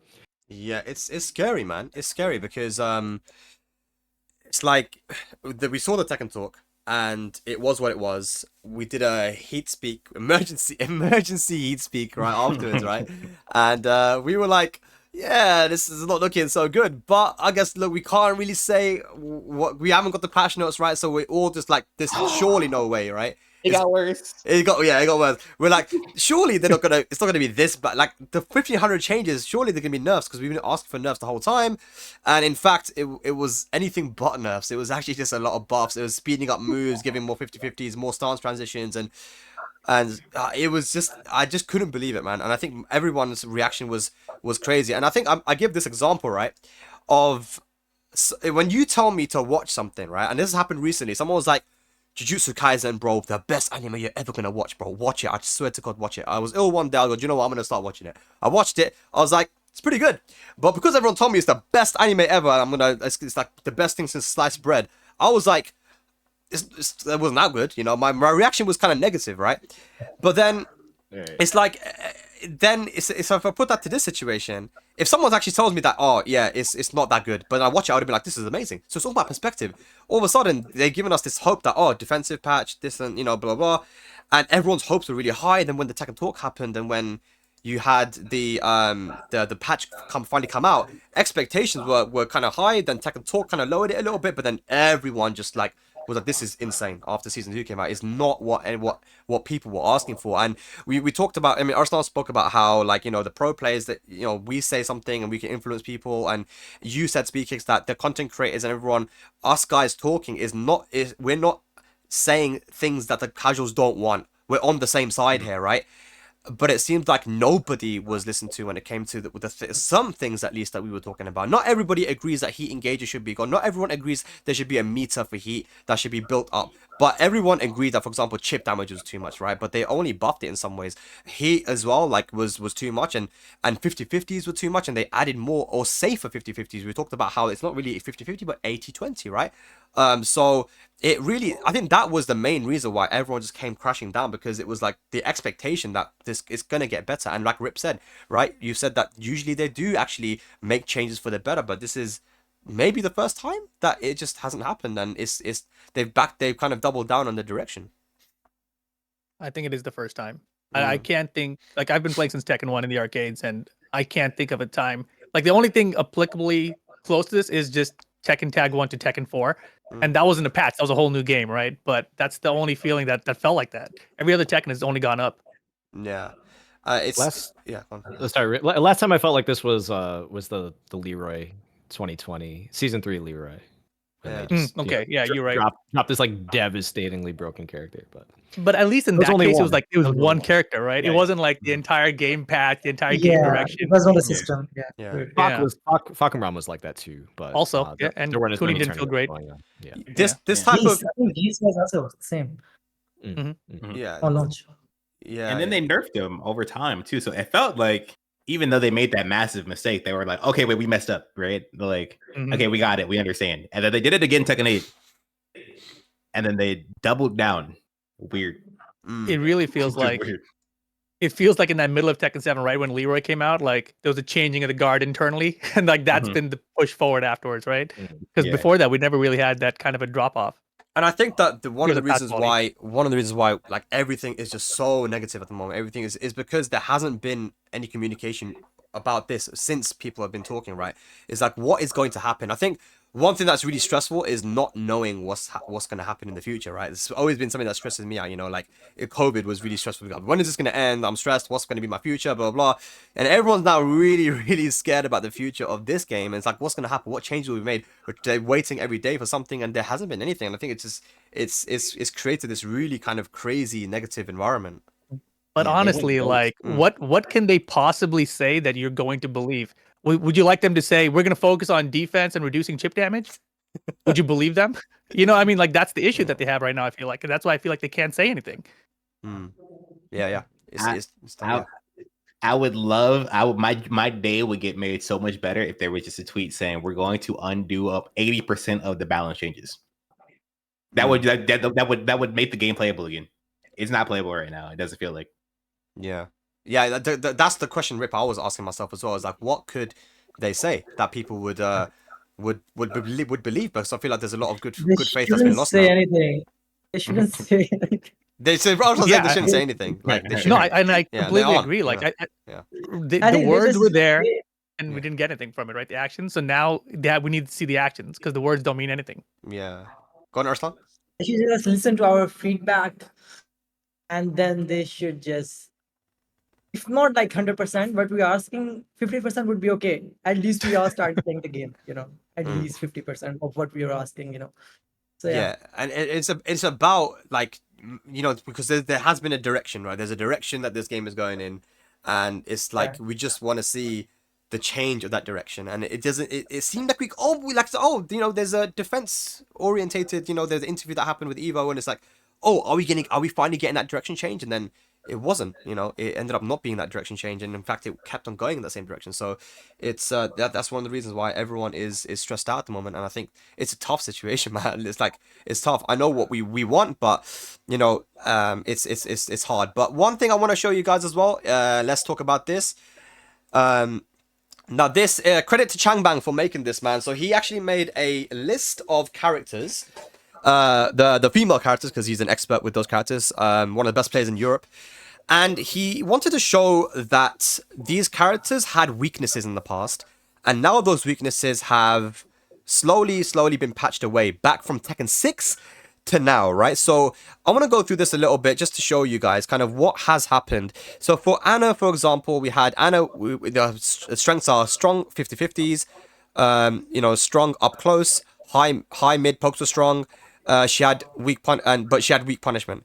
Now, and she also had an issue with range game was not that good, and low pokes were all launch punishable. Now they've fixed her range game by giving her new stance moves: raw running 3, forward 2, down back 4. And stance lows, these lows here were, she used to have a launch punishable low. That was the only way that people could open up an opponent with Anna. Now she has a low that's minus 13. And it's like, we got Elisa. One of her weaknesses was low combo wall damage. Now she has Bro, the what biggest. is that? I don't understand anything. Sorry, yeah. I'm sorry. It's probably quite small on your stream, but people can probably see it on the stream, right? So we have the. No. Even after I can see, but Okay. it's so hard to understand. Like. Okay. So basically, the red is basically the weaknesses that got patched. So they're not weaknesses anymore, right? So I should have probably explained that from the beginning. And the orange one, the brown ones, are also weaknesses that have been patched as well in a way, right? So just less. So yeah, can't pressure well. Asuka had issues with pressuring well. That's always been a thing. Now she has these crazy install moves, running 1+2, forward 1+2, blah blah blah. She used to struggle versus turtles. Now she has an easy way to get in. Lily. Pressure was lacking. Now she has a new running move. And she didn't have a good fast buttons for counter hit. Now she has a G-clef. She had tracking issues. And now, she doesn't have tracking issues anymore because while running 1+2 tracks to her weak side, it's +3 on block. Down forward 4 is an I-13.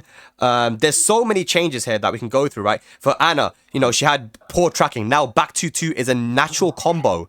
Homing move, right? Which I think it jails as well. So there's like a bunch of changes here, man. Which all the red that you see, and I can share this as well publicly if you guys wanted to go through and check it out. But basically, all the reds are like weaknesses that have been patched out, and this has been a thing that's been happening in this game. And it started in Tekken 7 with everyone getting 15 frame launches and this homogenization. We haven't actually spoken about homogenization of all the characters. They're all kind of the same now, right? In many ways, everyone's a stance character. Everyone has a 15 frame launcher. Everyone blah blah blah blah blah. So this type of thing, I'm also very very against as well. I just want to get a few words from you guys on that because I don't know if we spoke about it. We may have in some way, but yeah, what do you guys think about the homogenization of the movesets and stuff? Rip, I'll start with you. Why?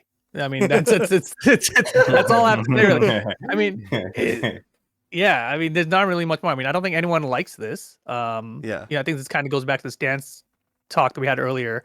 It takes away from the individuality of every one of the characters.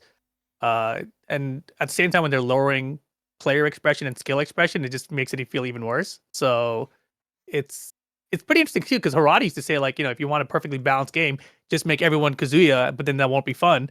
And now it's like, well, everyone has everything. So is that fun? I don't know. Yeah. Arslan, what do you think? Everyone's a stance character now. Everyone has the same 15 frame Punisher. Everyone's got 50/50s now. Like, the characters don't have their own identity. I got it better now. Just when you showed me the chats, like, I could understand everything. Okay. I think we just talk about it, right? Like, they're making everyone the same character, like 50/50 stance based. They are like reducing weaknesses, but having weaknesses is not bad. Yeah. But it's weird. I don't know, like, what they're thinking, like, when they're doing it. There should be some weaknesses, so we can, even it's good for the player who is playing it. So it's just not good, just not having weaknesses of all characters and then making every character stance based. Yeah. I think weaknesses are a cool thing to have. I love, as a commentator, one of the things I love is seeing people battle against their weaknesses and win. Like, for example, Arslan, you spoke about how Kazumi was weak to sidestep right. And I remember I did an analysis video of you versus Knee. And I was like, look how he used back 2. Look how he sidestepped and did jab on down forward 1 because he's realigning. Look how he used down forward 4, which is a mid poke of Kazumi, which tracks sidestep right because he knew Knee was going to sidestep right. Like, there was a lot of things that you kind of did to counter people trying to counter you. So we used to have more layers of mind game. So I knew that if my character is weak to sidestep right, so okay, what are the moves that covers those sides? If, let's say, if a player like me, he is taking a lot of sidestep right after blocking my every move, so I have these options. I have back 2, I have down back 4, down 4, down 3+4. So that's more fun than just making one move covering Everything. let's say 6 options. Yeah. That's Mhm. not good. That's not fun. So yeah, that's what makes Tekken, having a lot of different moves to cover different things. But it's more like just giving every character one move that, or one or two moves that covering almost every option. That's not fun. Yeah, it's not fun, and that's actually exactly what a newer player came into my chat and said as well. By the way, he said that if I have this really strong move, what's the point in doing anything else? Look at Clive. Clive is the perfect example of this as well. He had forward 1+2, it did everything. As soon as they nerfed forward 1+2, people started using the rest of the moveset. Yeah, correct. Mhm. This is what CBM said, Yeah. which was correct. Yeah. Yeah, Now we can use other move of life. It's more fun. Before, no, just press R1+2, R1+2. It was so boring. Yeah, it's boring. But like having these do it all moves is so boring. There was no reason as a Clive player to not just keep on spamming forward 1+2. As soon as they nerfed it, I started seeing people start to use down back 1, back 2, and go into heat and start doing down forward 1 shenanigans and stuff. Before it was just forward 1+2, forward 1+2, forward 1+2. So yeah, that's the thing. Yo, Speed, you're right. I just got really mad. Yeah. I just thinking about it because Yeah. because you guys were talking and I internally I'd like hit a thought, right. Okay, what's the thoughts? We can sit here and talk about the direction and why Namco messed up at going this direction, that direction. The problem is they messed up doing the things that they said they wanted to do. Right? Not even completely take me being a dissatisfied customer out of it, right? The game's not being made for me. Okay, whatever. You guys want to go in this direction, showcase more characters' uniqueness, right? That's the word they kept bringing out. We want to give the character the chance to show uniqueness. This got to show the chance of uniqueness.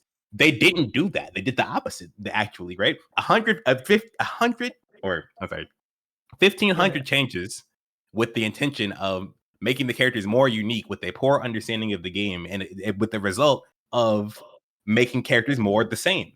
Right? Whatever their idea of how the game was working and the direction they wanted to go in, they didn't even succeed at that. Let alone like forget about me disagreeing with their direction.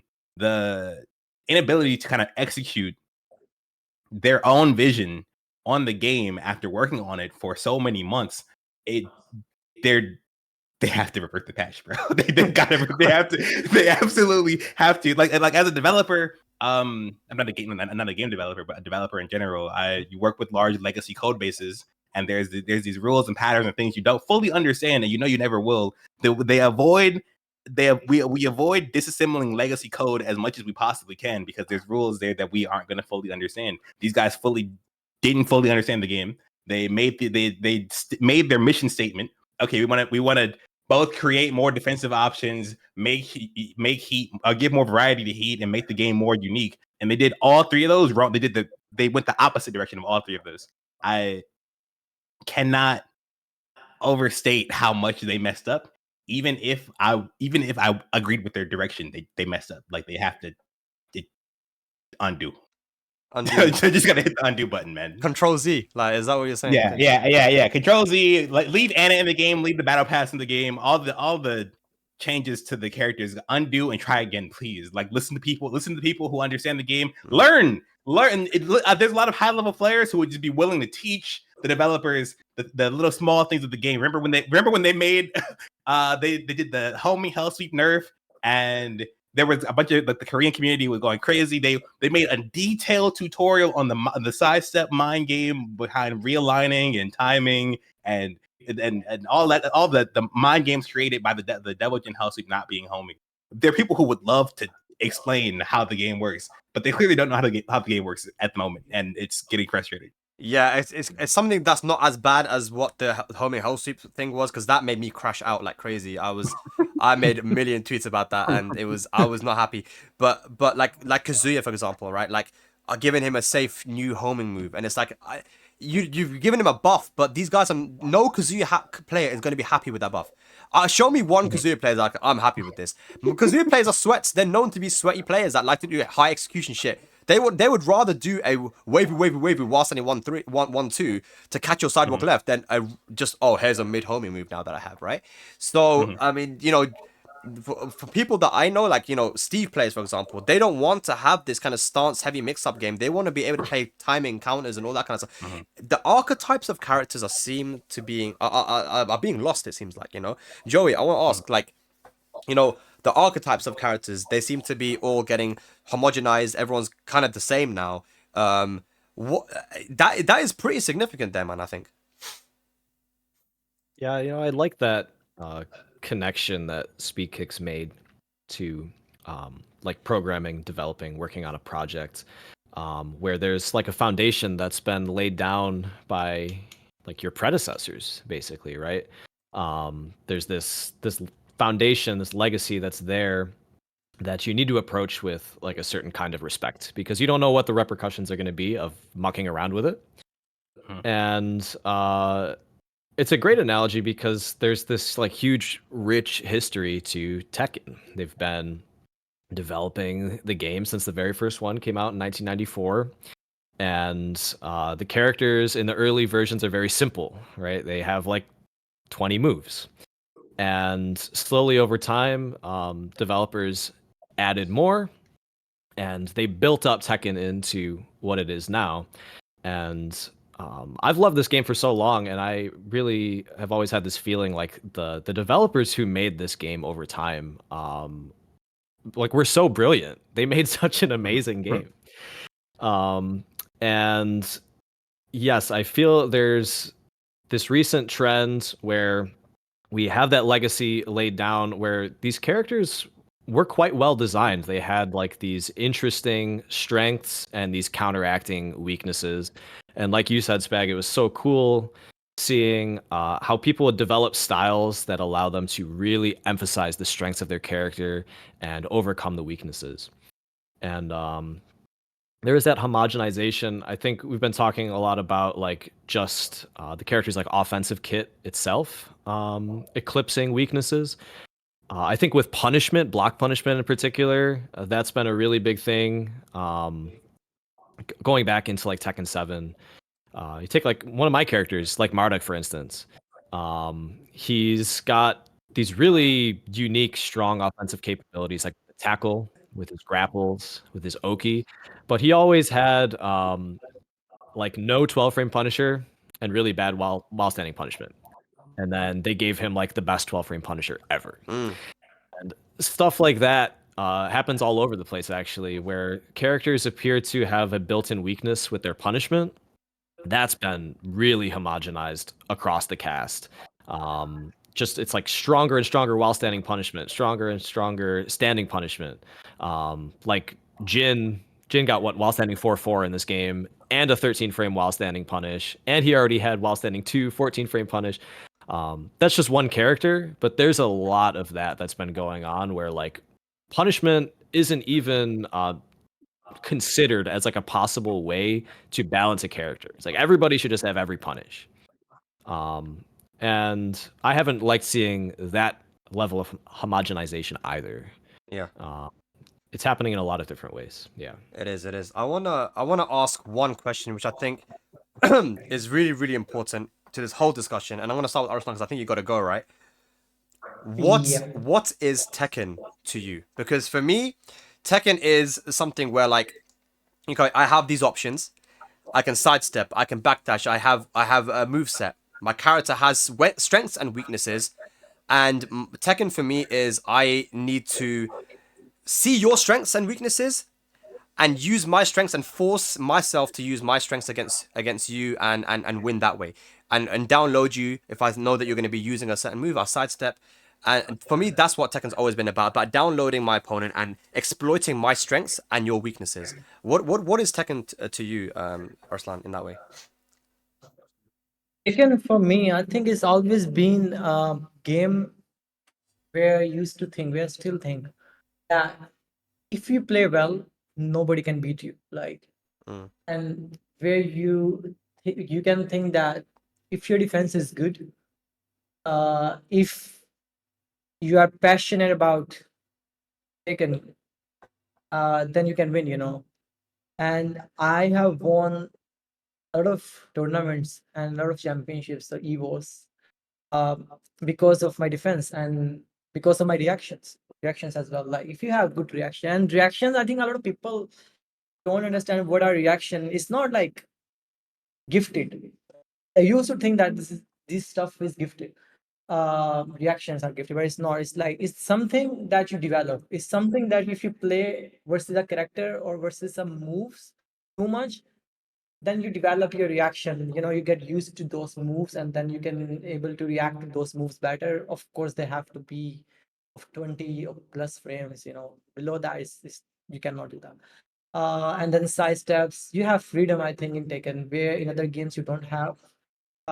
There are games like Virtual Fighter, or I never played those games, but I played 2D games. And you have the freedom of taking side steps.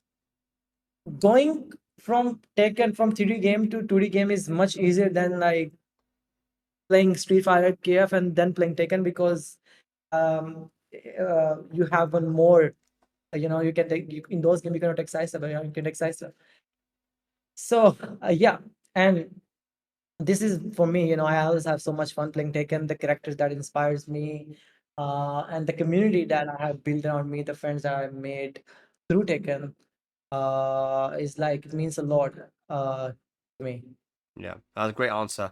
Thank you very much, Arslan. I know you got to go now, but a pleasure to have you on the podcast once again, bro. And it was really good to hear from you. And hopefully we can, Thank you so much. inshallah, see you soon, man. Yeah, thank you so much. Have fun, guys. right. See you around Thank you. in tournaments. Hey, Arslan, are you coming to Level Up Expo? Yeah, I'm coming. Okay, I'll see you there. Yeah, I'll be there. I'm coming. 2 Bro, weeks. if I lose, it's fine. I'm gonna be there. I'm gonna beat you, bro. Your time's up. I want to see guys, that. see you. Take care.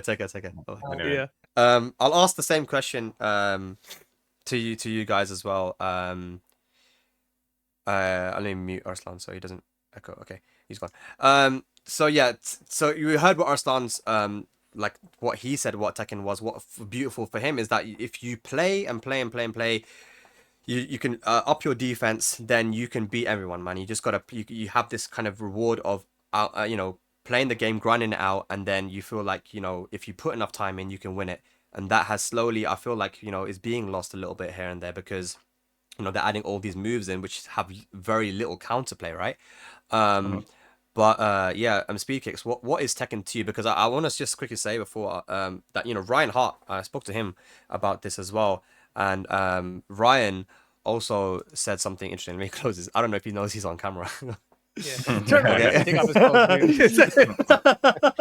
clothes. Ryan said that what he loves about Tekken, because remember, this guy is a Street Fighter champion as well, and he said what he loves about Tekken is that when I lose, there is always something that I could have done. Like, not even just one thing. There are multiple things that I could have done in order to get that win, you know?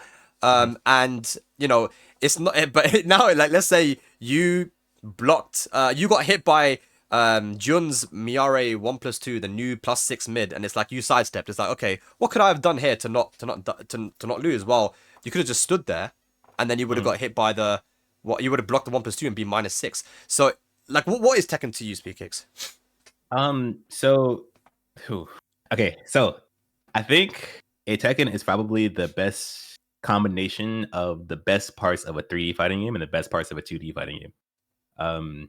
I think a lot of fighting games, if you simplify a fighting game down to the most basic explanation, it's my opponent's gonna do something and I'm gonna try to do the counter, right? The definition, fighting games would be the same as rock, paper, scissors. But what makes them different is the amount of options that exist and how they cover each other, right? You add more. Instead of just rock, paper, and scissors, you've got this other option that covers 2 things. There's one option that covers like 5, right? And it adds and it adds and it adds until the options are so plentiful that it's no longer, it's the player, it's up to the player to decide which one of these options they want to choose in these situations, right? And based on what options you like to choose in different situations, that is where you really find your identity as a player. You can start to sort of, you know, establish your own play style and find your own approach by picking 1 out of 50 options here and then 1 out of 50 options after that, and it just keeps going and going until you can identify even a player just by their gameplay. Yeah, that mind game is prevalent in a lot of 3D fighting games. That's kind of how they operate. Really, really layered rock, paper, scissors games. But then what makes Tekken so good is it's also got the movement canceling. And with the way the move, I mean, obviously other 3D fighters have movement canceling, but the way that the movement canceling worked in Tekken is that we ended up playing this kind of high speed like footsies game, right? Where instead of just walking back and forth, we're dashing back and forth, and we're never completely locked down in these guessing situations. So they were spending a lot more time with our full move list available to us, and just constantly canceling from one situation to the next, and then playing these mind games. And through all of that, you really establish yourself as a player, and that's where you really establish the game that Arslan was talking about, where it's a game where if you play perfectly, then you can't lose, right? You can one guy could find that series of patterns, and that's, to me, is amazing. And it just requires so much skill. You can spend so much time in the game and always find a new way to play it. And the further and further we go, like I really started feeling it toward Tekken, like mid late Tekken 7. The player approaches are getting less and less. There is becoming less ways to choose to play, less options in certain situations. And like you said, it's gotten to the point where the June player blocks, or the June player goes in the stance, and your only option is to just like block the move or power crush. Anybody can do that. By restricting the options, you're restricting the gameplay, and you're moving us less from a fighting game and more toward rock, paper, scissors. Yeah. And that's, I think we're losing the Tekken there. So yeah, for you, you're losing what makes Tekken. Rip, I'll ask you the same thing. It's a bit of a tough question. It's loaded, but yeah. No, yeah. I mean, to me, the analogy I always told people was like Tekken is a real-time chess game. It's like every single interaction is like a chess interaction. But the way things have moved now towards Tekken 8 Season 2, it's almost like instead of a bunch of pawns in your front row, you've just got queens on the front row now. And so it's like, well, what do we do with this? Like, yeah, you can come up with a strategy, but overall, there's just so much coverage everywhere. It's like, are you really going to use your knight and your bishop as much? Or are you just going to use all these queens in the front? You know, you don't need to use those bishops, rooks, and everything because you've got 10 queens now. So they've really limited the amount of options you have. And I really missed that kind of interaction where, you know, even when you were knocked down, you had multiple options of how you're going to get up. And in the past, you could always choose. Like, that was the one big difference between Tekken and 2D fighter games, was that you choose when you want to get up. The game's not going to force you back up. And now with this patch, for the first time, they're saying like, you know, in this situation, we're going to auto back roll you, bro. You're going to get back up automatically. You don't have any control of that. You can't even stay down if you wanted to, which is so anti-Tekken to me. It just doesn't feel right. So, I mean, I think I answered your question. I think that's what makes Tekken just the real-time chess that is now very different. Yeah, no, that's a great answer, man. Joey, what's your? I know you're smiling there. What you cooking? No, I like that analogy. I was kind of thinking about something similar earlier today, as I was like planning to come on, like thinking that activating heat is like promoting the pawn, but like whenever you want, like you don't have to take it to the other side of the board. It's just like, I want a queen now. But yeah, so I like both those answers, and I like what Speedkicks was saying of like there's just these ever like widening circles of like complexity and depth with Tekken. That's what it is to me as well. You know, like I start by approaching the game with like a very simple thought. Like, I'm going to use my jab, and I'm going to make like some simple mix-ups, right, with my pokes. So I got like my low poke, my mid poke, and my jab.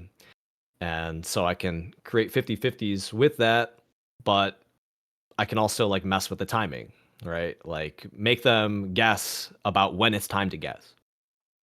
And that's like, it's a very simple base of Tekken to me, but then you start there and you see that there's like way more to it as well, because the opponent's trying to do that to you.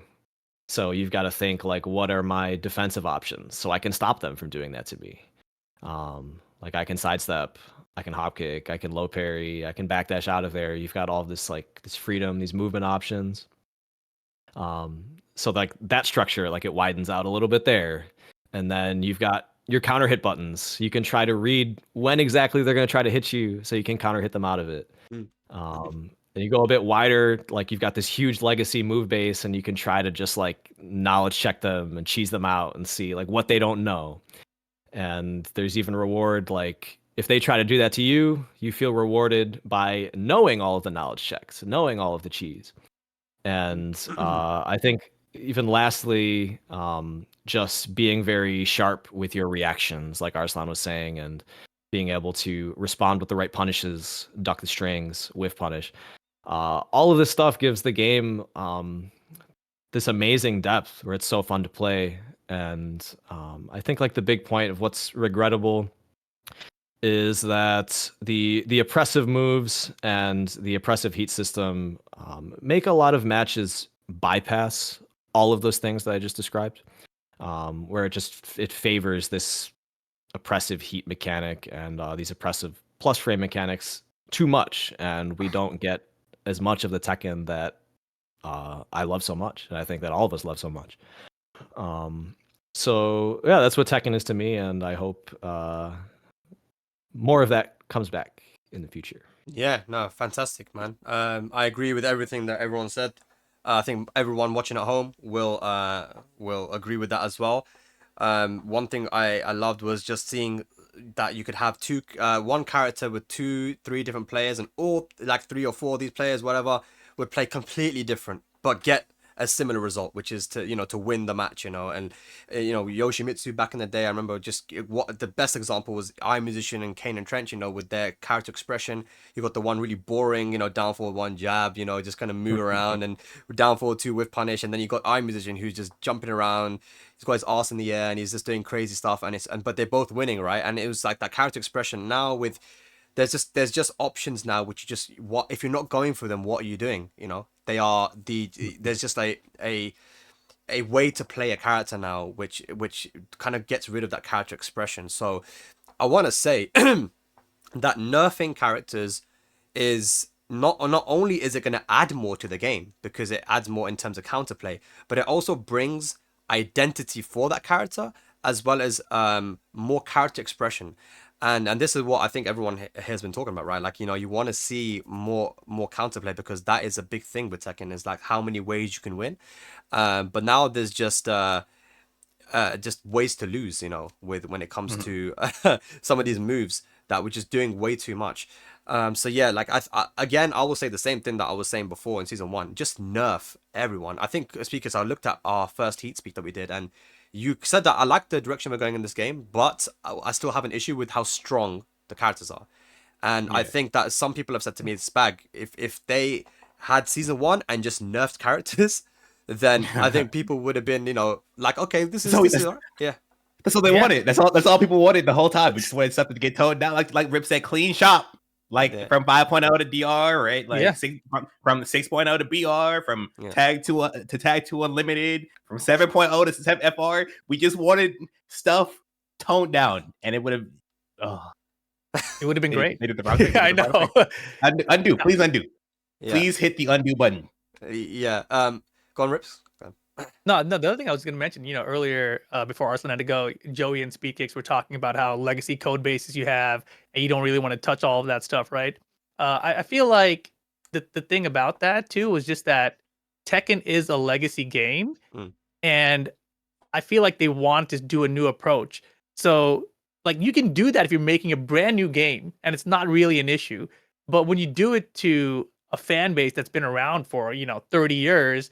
It's going to ruffle feathers, and the approach they're taking here in season 2 is so drastic, and I think it is intentional. I don't think that it was like we shouldn't have touched that code base because it's going to mess things up. I think they literally are just trying to go in a new direction, and it's just, I don't think it's the right play for an established franchise.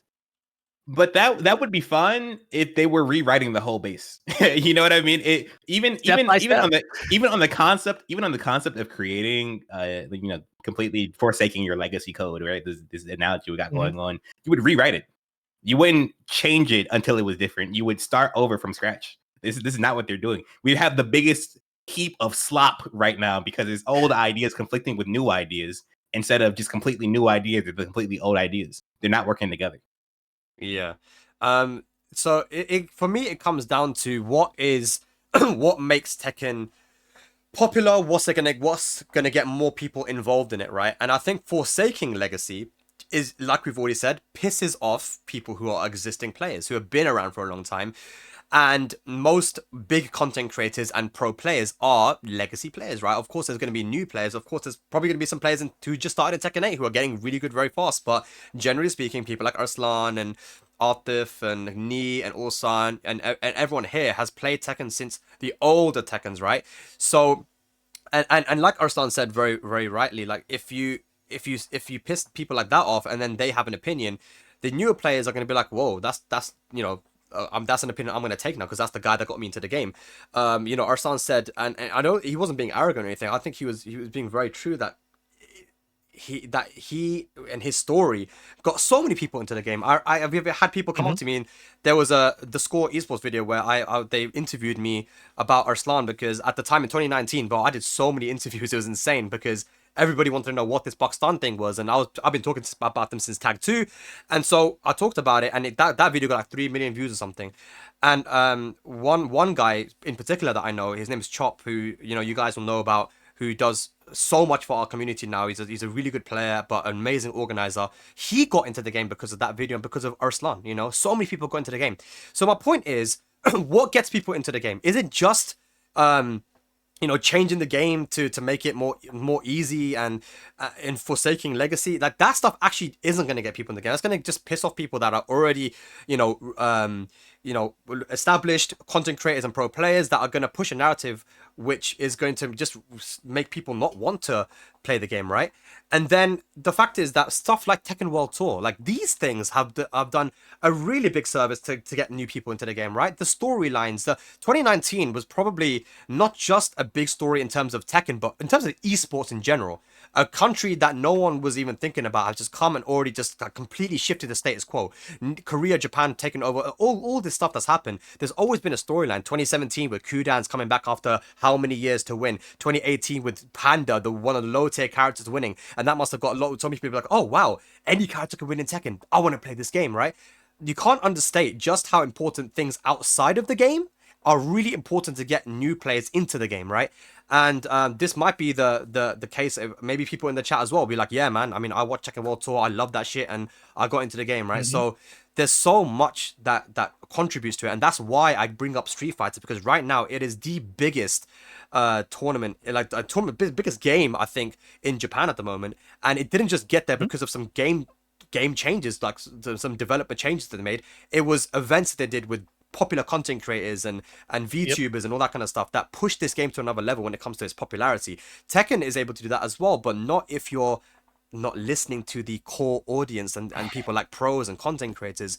I wonder what you guys think about that as well. Like, what can make Tekken more popular, Yeah, what made Tekken 7 pop off the biggest was Street Fighter 5 releasing like trash.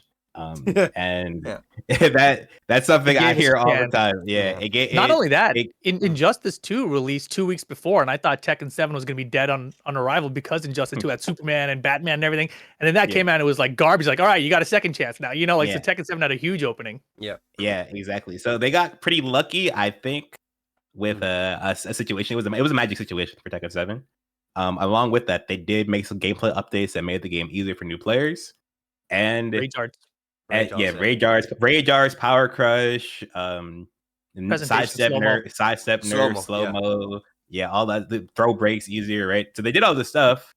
The core audience at the time, which is much smaller than it is now, was complaining about that stuff. I think it might have been some false feedback on their part. Oh, hey, we made these changes and things went good.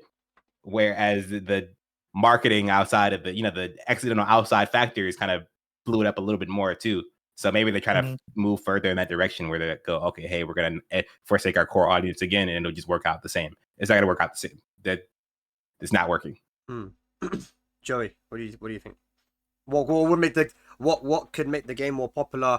Like maybe outside of Tekken. What are some things that you've experienced? Well, it's a difficult question because I think with a video game, like a product like this applies to a lot of things. It's never like an exact science of like, this is what you do to make a popular game. This is what you do to make a popular song or a popular movie or whatever it is. Like we're dealing in this realm of like art, and I'm not gonna have the answers of like, oh, they need to do this, this, this, and this is what's gonna make the game pop off. Like when it comes to things like this, I'm always of the mindset that you need to have a vision and like artistic integrity and like make something that you really believe in, that you like believe is cool and exciting and like aesthetically beautiful, etc.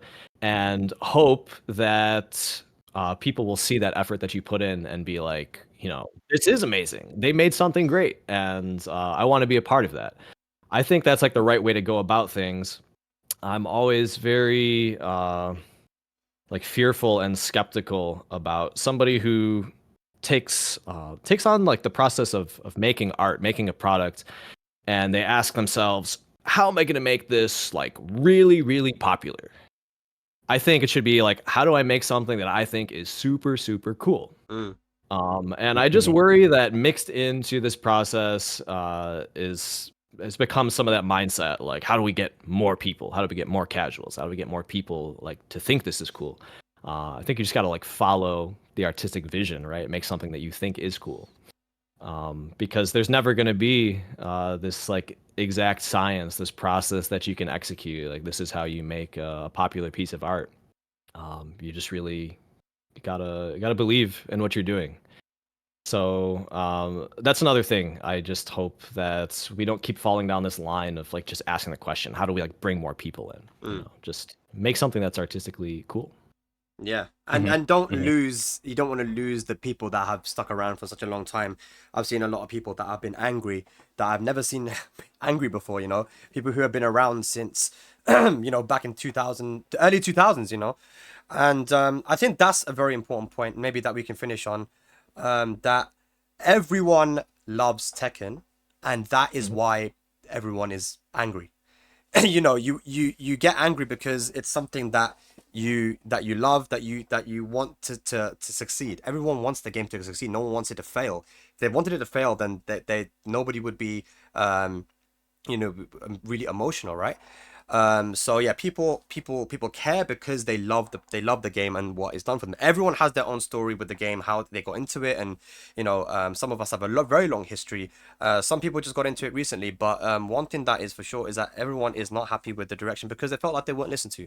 And we've been giving feedback, of course, all throughout season 1, and now in season 2 there's more things that needed to be talked about, which we did talk about here today, and hopefully it can reach the right places and we can see some change, man, because none of us here want Tekken to fail. We all want it to be as good as possible, and hoping for better days ahead for sure, man. And they have announced, if you guys didn't know, that there was going to be multiple patches. I think there's an emergency patch that's going to deal with the Jack Clap and the Paul bug, and there are other bugs that need to be looked into as well. Now there's Anna move stealing bug. Say again? Yeah. Couple others. Yeah, couple others. Yeah, when we say couple, quite a few. The Anna thing and a ton of others, man. There's quite a few bugs that need to be sorted out. But Evo Japan is, I think, about 3 weeks away now at this point. So there's not long. And the Tekken World Tour is starting at Evo Japan as well. So it's it's going to be an interesting time for the next month. Oh my god, they messed up so bad, man. Oh my goodness, I just can't. Just bugs everywhere, balance awry. It should be fun to watch. Yeah, it should be funny. I'm not in it. Thank God for not being a professional. I feel so sorry for Joka. He's like grinding like 12 hours a day. He looks, if you go to his stream on like the 8-hour mark, he looks like just sad, just so tired and sad. But he's got the mental of a champion. I respect it. Yeah, it's tough, man. These guys have to play though. That's their job, That's what they got to do. Yeah. So they got to grind through. Anything else we want to say before we end here? Joey, I'll start with you. No, not too much. I mean, I think we covered a lot. Not too much more to say. I hope to be a combo breaker and see everyone and still, enjoy Tekken and play. I won't be at Evo Japan. Which I'm a little sad about because Japan is just amazing. I'll take any excuse to go hang out in Japan, but I won't be there this time. Hope to see everybody at Combo Breaker, and we'll just see what the future has in store. I mean, I still love Tekken. It's been such a huge part of my life for so long, so I'm not just gonna up and leave or anything. But I hope we see some positive changes coming in the future. Yeah, for sure, man. Thank you very much, Joey. Speedkicks. Revert the patch. They gotta revert the changes. That's it. That's all I can really say. From a noob level, revert the changes. It's not like, you know, they nothing really changes if you're a noob. If you're playing this new game versus the old game, except everyone now is complaining and you don't know why. From a mid-level perspective, it just got significantly less fun, less rewarding. Put your time into the game. They should revert the patch for those guys too. That from the high-level perspective, it just got way less fun. You're watching the kind of a lot of things you spend years grinding with get uprooted. It's not fun for them either. Revert the changes. I think everyone benefits from reverting the changes, from casuals to mid-level to high level to pros to content creators. Everyone, it would, and I understand that even as a on the developer side of things, right? You invest all this time, all this money into making a new patch. I'm not saying this with ignorance to how hard it would be to actually revert the changes. The best course of action is reverting the changes. They gotta revert the changes. That's it. You saying it? I'm gonna keep saying this for like ever. If anytime Tekken comes up, if I'm not even paying attention to Tekken in the next month because they're committed to this, I will just be saying it whenever it comes up. They gotta revert the changes. Okay, that's gonna be the mantra now for Speedkicks. We're gonna be hearing him on repeat, man. Rip. Any last words? Yeah, I mean, honestly, there's so much that we didn't even talk about. You didn't even talk about some of the good stuff like the sidestep buffer input and stuff like that, which apparently might be causing bugs too as well. There's the input buffer at the start of the round, which also might be causing bugs. So like those are major system changes that may be causing issues. Inputs dropping as well. Yeah. Also the cheater issue that's going on. Like it feels like there's more cheaters than ever online, and they haven't addressed that either. So like those are like major issues that need addressing. And I am of the opinion that they will never revert this, and that it would be insane for them to revert this. But I also agree with Speedkicks that it is actually the best course of action. Because I do feel like if they reverted it, kept Anna in, you know, and then refined those other tests, like test the other changes out internally before releasing out into future patches, I feel like that would be a better approach. You know, tone down what you had currently.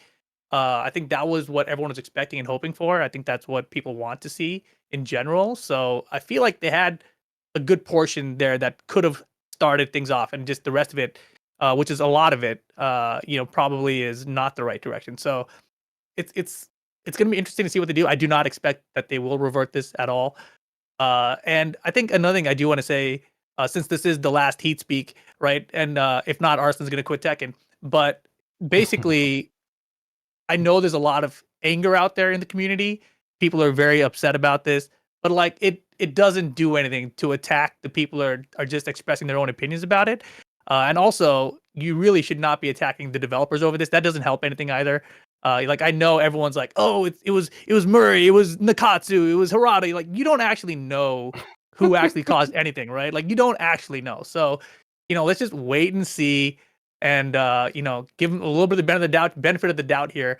But again, I know a lot of you guys are waiting for, you know, word, like tell us what's going to happen and when it's going to happen. They already told us an emergency patch is going to come. They told us it's going to address Jack and Paul and other stuff. They said other stuff is going to be in there as well. So I don't expect it to be a big patch. I expect that they will need to do multiple patches if they're not going to revert this. But I think it just doesn't serve anyone if you were attacking the devs. Like, just put yourself in the mind of a developer who is like constantly checking the Twitter feed, like, oh god, everyone wants me dead. You know, like why would they want to spend time fixing your shit? You know, they're not gonna be inspired to do so, right? So yeah, just give them some time, and I expect that they're not gonna give us many more words, and we'll just see a patch sooner than later. Yeah, no, very beautifully said. I think that, yeah, like I said, it's not gonna do anything to just attack them personally attack any of those guys, especially since we're not in the room there to know what's going on. But yeah, all we know is that this is not what we wanted. And everyone is now on the same page, even though in season 1 not everybody was on the same page about what they wanted to do with the game. Some people really liked what they were playing, and other people really didn't like what they were playing. But right now everyone is kind of the opinion that they don't want to do this. But yeah, man, look, that was great. I'm sorry that we didn't get to go over everything. Fix that round start buffer. I'm glad he mentioned that. It feels terrible. Yeah, I thought they were going to fix it though. I thought they'd fixed it. Lohai showed some examples of it too, where it's like, so there's definitely something that's wrong with it, which again, you know, going back to the breaking legacy code and all that stuff, like these are major issues that you may be introducing. Yeah, I remember Bro, I was playing Asuka, yeah. and I did multiple times sidestep down 4-2, and I sidestepped a high move, and when I did sidestep down 4-2, it did sidestep instant full crouch down 4-2, and I was like, and I was showing people the inputs. I said, look, I did a down 4-2. Yeah. Yeah, so multiple times where I tried to go, well, I normally would have been sidestep down 4-2 punish, because it was a high move. It did an instant low. So there's Yep. kind of big things that are happening here. Speakers, you were gonna say something. Yeah, no, I was just gonna add on to that. I was playing when the patch first came out, and I kept trying to do round start jabs because it's actually a really important thing to do a horror again. I kept getting, instead of getting 1-2, I kept getting my 2 jab, Oh yeah. and I was doing it on the same timing, and I tried to change it. I tried to like adjust my timing, and then nothing came out, and I just didn't. I couldn't figure out what was up with the round start buffer, so it's not the most intuitive. Yeah, it's very very odd. Yeah. There's a lot of things that we didn't talk about here. Of course, the community is very upset, and like Rips, I think Rip said it that I asked the question: are we going to see some communication? And other people are asking the same thing. And I think it's like the time for words are over now. It's time for action. So this is now we just got to wait and see what happens, see how it plays out. We didn't get to talk about everything. We kind of just focused on season 2 and the mechanics of the game, not just in season 2 but also other stuff. We didn't break down characters, which is originally what I wanted to do, to break down every character and kind of go into it. That would have taken ages though, but I'm sure there'll be people that'll be doing that on YouTube and putting that stuff there. But yeah, man, look, there's still a lot to talk about. There's even ranked. I know the Koreans are always saying they wanted ranked to be better and all this and that, but this takes precedence right now, which is the system of the game and what to do with it. And we're just trying to be criticizing the game so that we can end up being in the place where we want to be. But that is going to be it for HeatSpeak, guys. Thank you to everyone who joined HeatSpeak over the last year and a half. I hope that you guys enjoyed hearing people's opinions from around the world. The aim was always to try and get this game to be in a position where we want it to be, where we can all enjoy it together. And I hope that we can get back to that. But that is going to be it for HeatSpeak. I don't think I'm going to do another one. But much love to everybody that tuned in, got involved. And of course, all the guests that I've had over the years as well, or over the last year and a half. But yeah, guys, that's going to be it. Thank you very much. Speedkicks, Arslan, he had to leave because his family's calling him. Joey and Rip. And shout out to all of you guys as well, man, at home. This will be on YouTube tomorrow, around the same time that we went live today. Take care, guys. And see you soon. Bye-bye. See you on the next HeatSpeak. Peace.